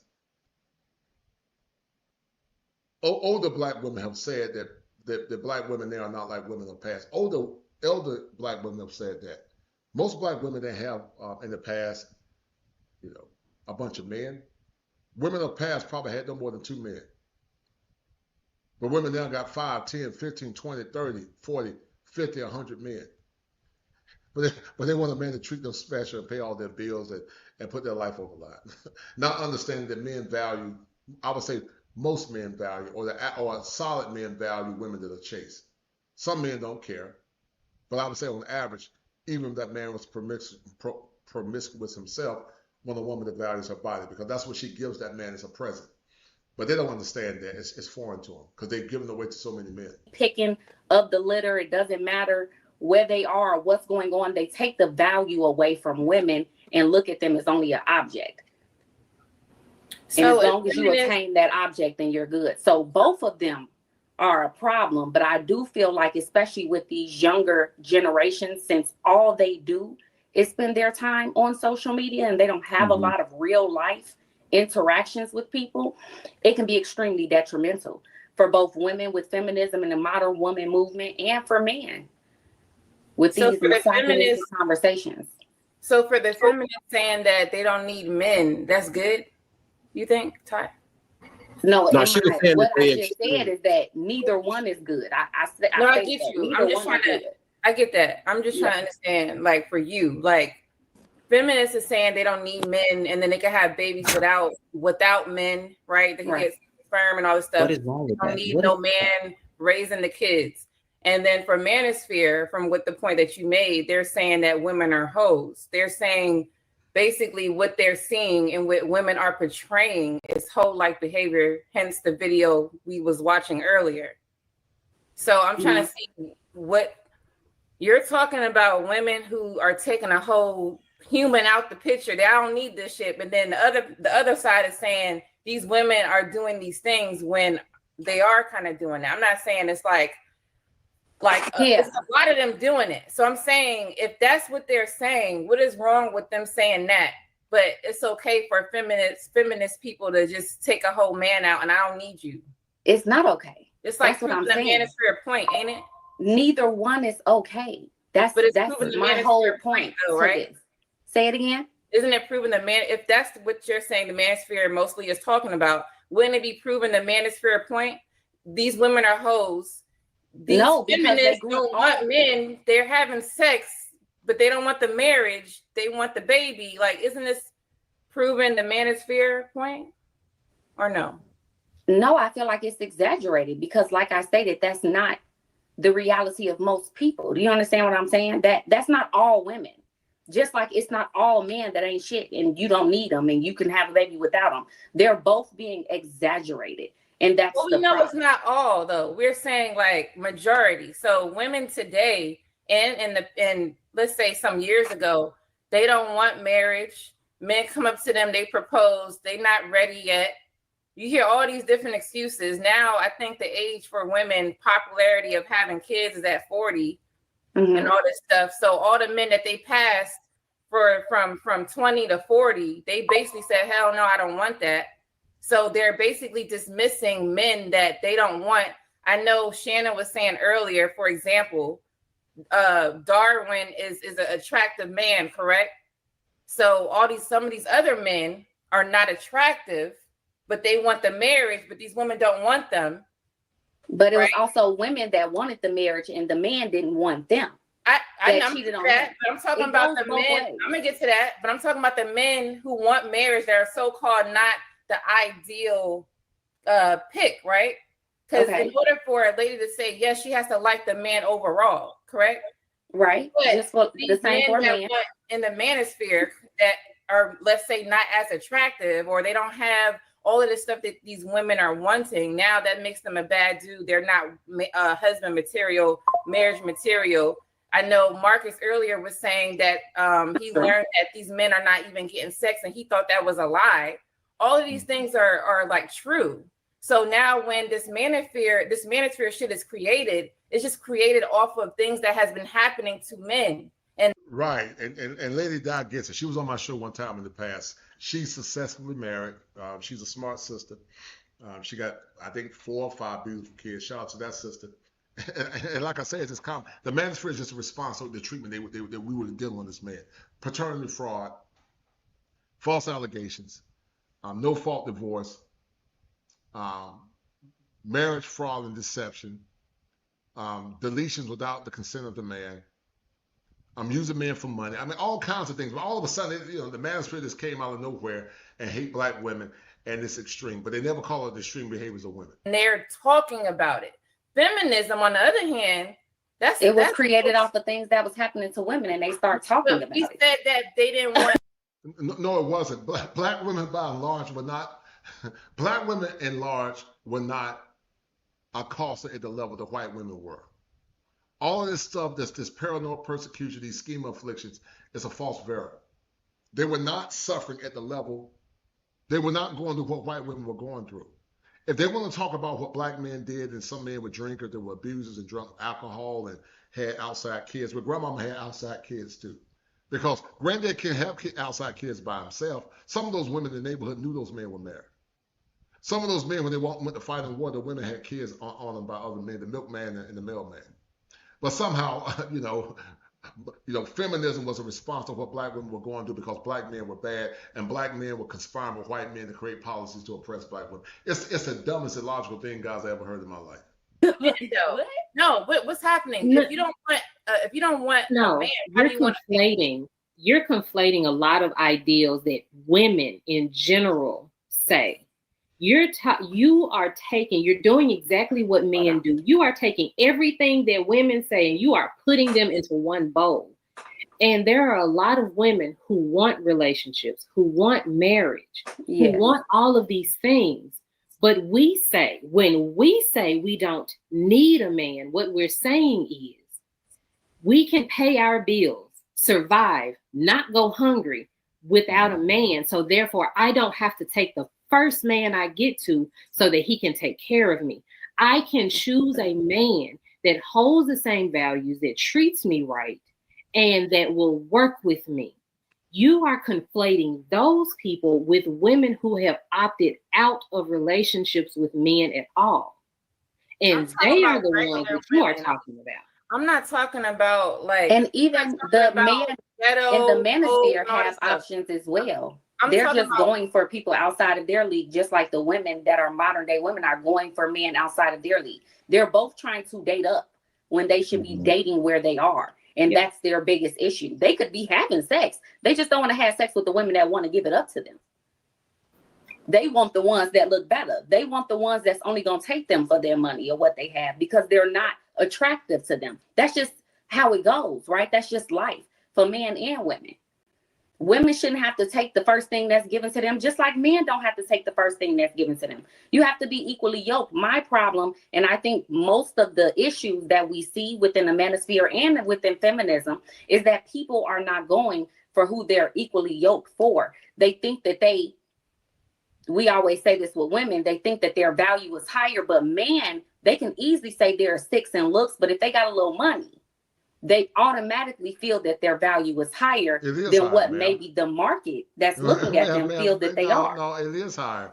I hear what you're saying, but I'm talking about women who, I said women who basically are saying no to marriage. Men with money that are 6, their value is higher because that's what most women want. Most women will settle for a man that's average in looks. They got money and status, and a man that might be a 7 but got less money. There was an old saying that some women say they'll rather be a poor man's, they'll rather be a rich man's 304 than to be with a poor man. That means that they was in a relationship with the man. Ain't no man just gonna come up to a random lady and be like, "Hey, you want to marry me?" Obviously, that lady is giving this man attention, and now all of a sudden they don't want marriage anymore, which means that they're using the guy, but they're not ready or equally yoked. So why is she still with him? Why does she still?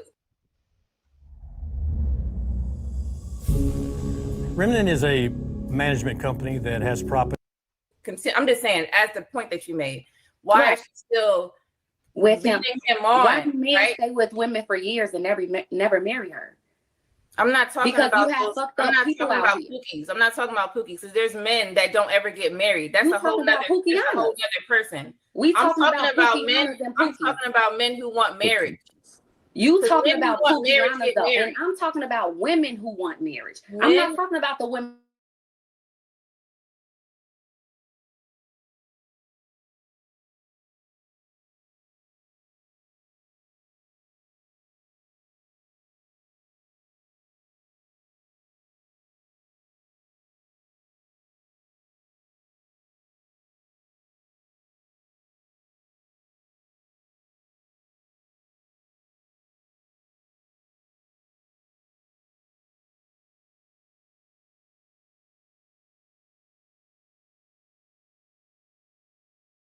One is getting paid. The benefit is paid. You don't get nothing.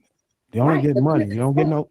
You have to be on the. You have to be an employee, a registered employee, and able to get all of the tax benefits, health benefits, whatever. Right. So the answer is they get money. Who's working there doesn't feel the need to be on the contract like the rest of the employees. So it goes the same for both. So they can either walk away from that situation or demand that hiring agent or that employer hire them full time or give them a salary. All I'm saying is it goes for both sides. Lady Guy was asking me, why is it women that do this? It's men that do it. They're both choosing to not get any benefits and to work for the job. Like that, I don't understand. But if we want to go back to the topic, I think Push Truth was supposed to go next. I don't want to skip you. No, go ahead, bro. Okay, I was just making sure because I'm trying to work on being fair because I've been trying to. Never mind. Anyways, for a lot of young men, and I can say this because I've been doing content just like all the other guys on here in this space for some years now. But for a lot of men, for a lot of young men, the manosphere is playing a role their father never did. When there is no strong male figure at home, they start looking for guidance from men who actually have the wisdom. They look for the guys who have the experience, awareness, to teach them how to move in life and how to deal with women from a place that hasn't been corrupted. And a lot of these guys don't want the information or guidance and advice warped by feminist academics. That's our whole. Not softened by misandrous talking points, just real unfiltered masculinity. That's why a lot of these young guys are going. And for a generation of boys who grew up without it, that is necessary. It's necessary. But young men, but often cited about fatherlessness are okay, Trev, you got to mute up. black children are born to unmarried parents. Hey, boss, just arrived on site. Gearing up now. Time theft. It's costing your business. But to the young men listening, you're still liable, because I understood a lot about that video. You're still liable for ensuring you fact check the concepts and the points that appeal to you. So I recommend young men utilize research. You could use AI to help you strategically peel back the layers of the information that you receive. Right. But on the Peace Network, on this very platform, we've had some of those influencers, like Kevin Samuels, give advice or sound perspectives that men can use to improve their lives and navigate this growing cesspool dating market. We also recently just had a licensed therapist come on this platform and double down that was me and on Jeff what St. a lot of the James. stuff I'm saying. Jeff St. James and I did. It was first Jeff, and then I came on Brother Dog's show. Right now, just to give panelists and guests a different tone to see if they can receive it, because the original crew, the brothers that you usually see in here every Thursday, have already been pushing it. The excuse of it's just this excuse of bad delivery has been our Achilles heels, and I can say that might be for me, but Trev and M. White, those guys are really good on their delivery. They don't really have any issue reaching people who oppose them. But we're still here because the game in the market is constantly evolving. So we have to hold the line and keep people informed on what's going on. And I think so far we've been doing well, bringing different perspectives here to connect the dots, solve issues, and understand the other side. We want to understand the other side that may challenge what we believe is right.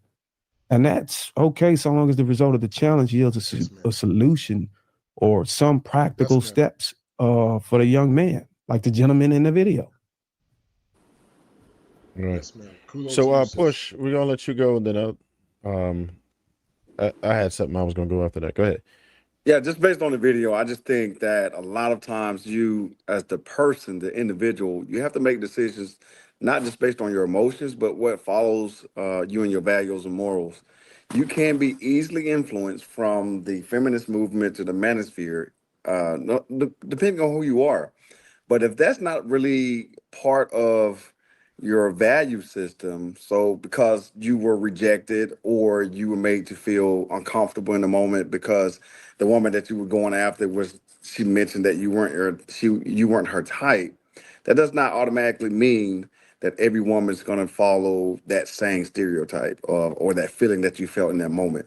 So just understanding that there's a group of younger men that are coming through that don't have the social norms or the social experience that we do as a older group of men and women. I think it's important for them to understand that as we continue to see that, it's just make decisions based on what you need and try not to be influenced by, either extremist end of that spectrum of men and women. So you have to kind of figure out what's best for you. But for what works for me and my experiences, bad relationship or not, great relationship, just to still have to assert who you are and the person that you want to be in that relationship. It's that simple for me.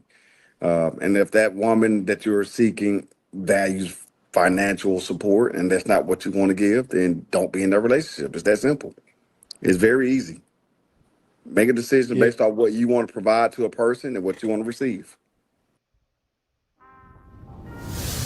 So if I turned off Ada tomorrow, I would need to double my support teams.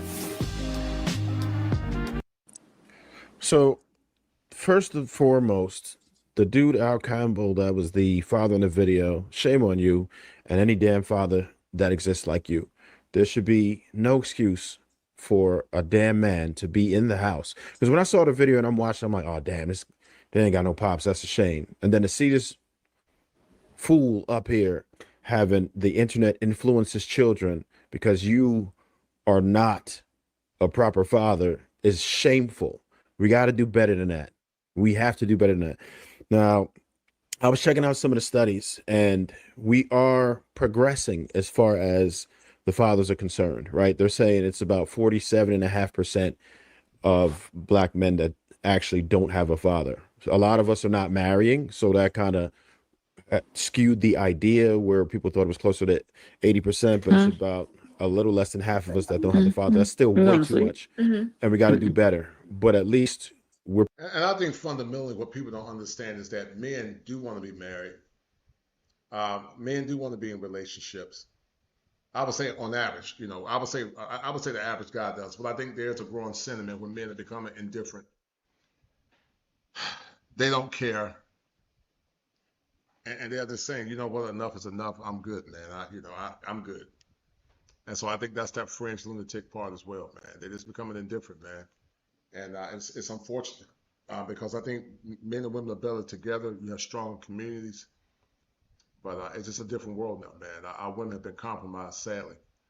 And it don't appear to be going back anytime soon. Progressing in that form. Okay. I do believe that what we're witnessing is an overcorrection. When we had feminism, to Todd's point, we had an overcorrection for feminism, right? And because where women were in that position, it wasn't good. And I think we absolutely did need improvement. But we've witnessed an overcorrection to where society does not feel the need to invest in men. Now, I'm good with egalitarian equality, great. However, it can't be a situation where we don't invest in men. Well, that's where I disagree with him on that because, and I respect this brother Trey Smooth. I think he's a good guy, but I respectfully disagree with him because the egalitarian mindset came out in Marxism and liberalism.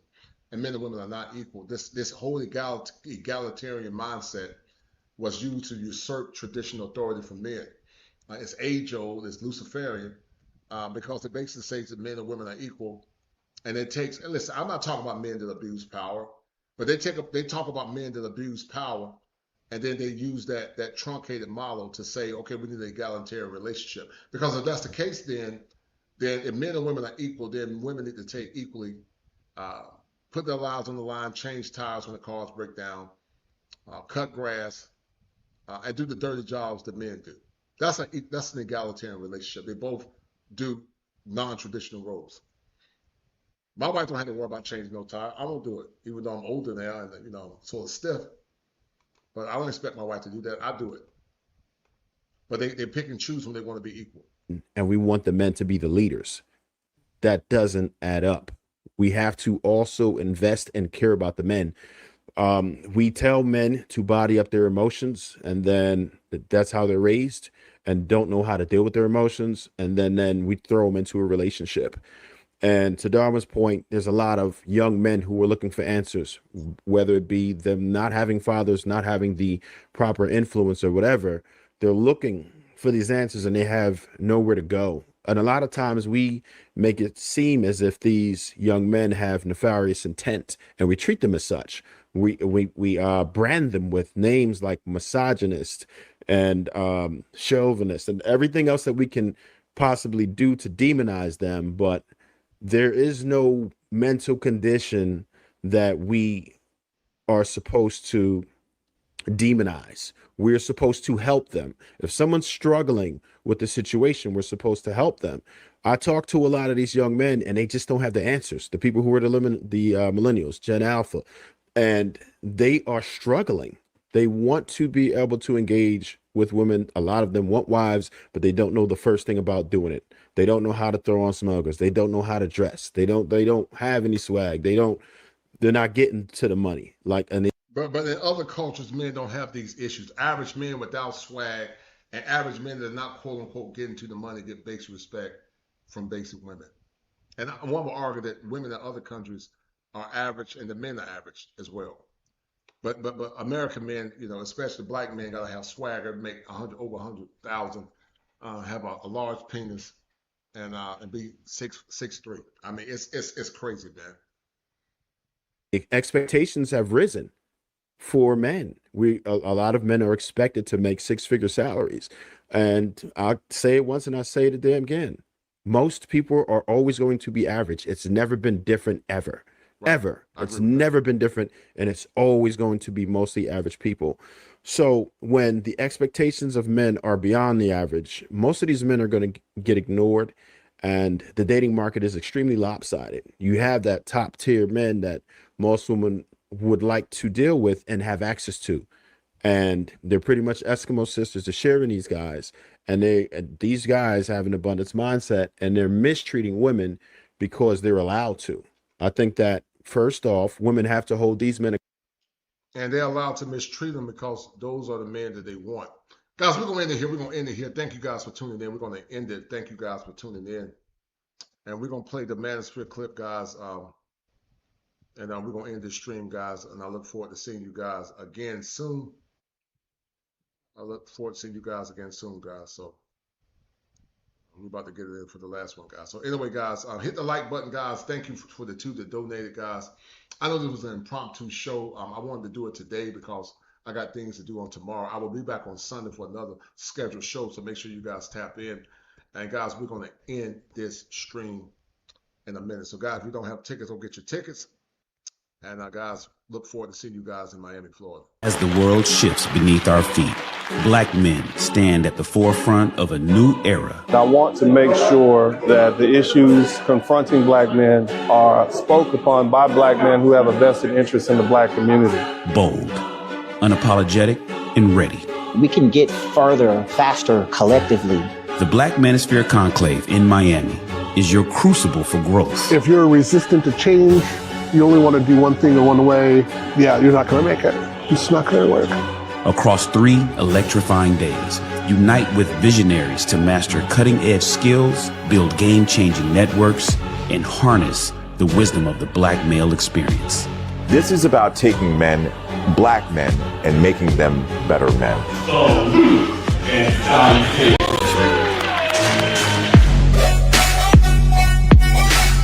Black Manosphere Conclave. Our central message to black men specifically, you are whoever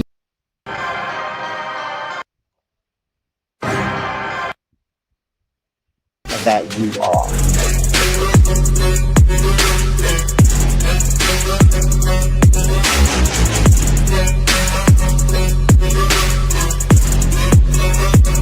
Black men don't need anybody but other black men to make this happen. Nothing substitutes being in the room with those that can actually help you. To shake hands, to break bread, to share libations with those folks.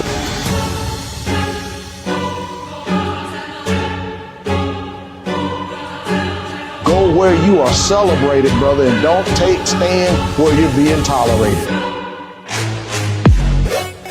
This is more than a conference. It's your launch pad to lead, innovate, and thrive. Step into greatness, gentlemen. Welcome to the Black Manosphere Conclave.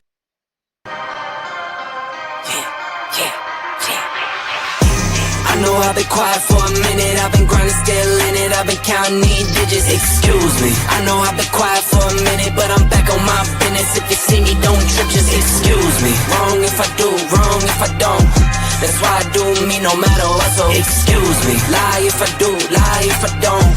The proof is in the story, take a seat and excuse me. The crash came when the cash came. Spend it for you, get it like those rookies all on draft day. For the love like it's match game. Hit the ground running, really do it for my last name. They act different when the facts change. I'm not with the tip for tag games. In my own league, I don't chase game. In my own league, I don't hang with lanes. I know I've been quiet for a minute, I've been grinding, still in it, I've been counting these digits, excuse me. I know I've been quiet for a minute, but I'm back on my business. If you see me, don't trip, just excuse me. Wrong if I do, wrong if I don't. That's why I do me no matter what, so excuse me. Lie if I do, lie if I don't. The proof is in the story, take a seat and excuse me. Now how could that be? Talking about who can be talking about me. Feeling like Stretch where I got all this reach. Feeling too blessed when I step on these beats. Nah, how could that be? I could beat the pressure, I could beat the 2-3. Jab, jab, hook, then I duck and I weave. It was never you, it was me versus me. I know I've been quiet for a minute, I've been grinding, still in it, I've been counting these digits, excuse me. I know I've been quiet for a minute, but I'm back on my business. If you see me, don't trip, just excuse me. Wrong if I do, wrong if I don't. That's why I do me no matter what, so excuse me. Lie if I do, lie if I don't. The proof is in the story, take a seat and excuse me. Better up, get some, swinging for the fences, I might leave it in the sun. Every pitch a home run. Stack a couple tickets just to leave it to my son. Take it back where I begun. Small city kid, couldn't dream a bigger one. A marathon, never run. Check the scoreboard, how I'm feeling like I won. I know I've been quiet for a minute, I've been grinding, still in it, I've been counting these digits, excuse me. I know I've been quiet for a minute, but I'm back on my business. If you see me, don't trip, just excuse me. Wrong if I do, wrong if I don't. That's why I do me no matter what, so excuse me. Lie if I do, lie if I don't. The proof is in the story, take a seat and excuse me.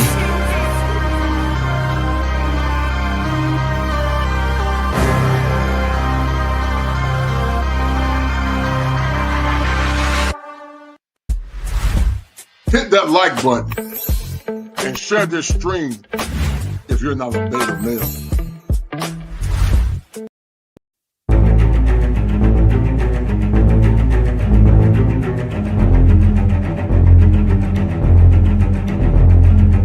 When men fail to lead, the children rebel and the women. Fall comes to us in its own time. Find your skills, lose as we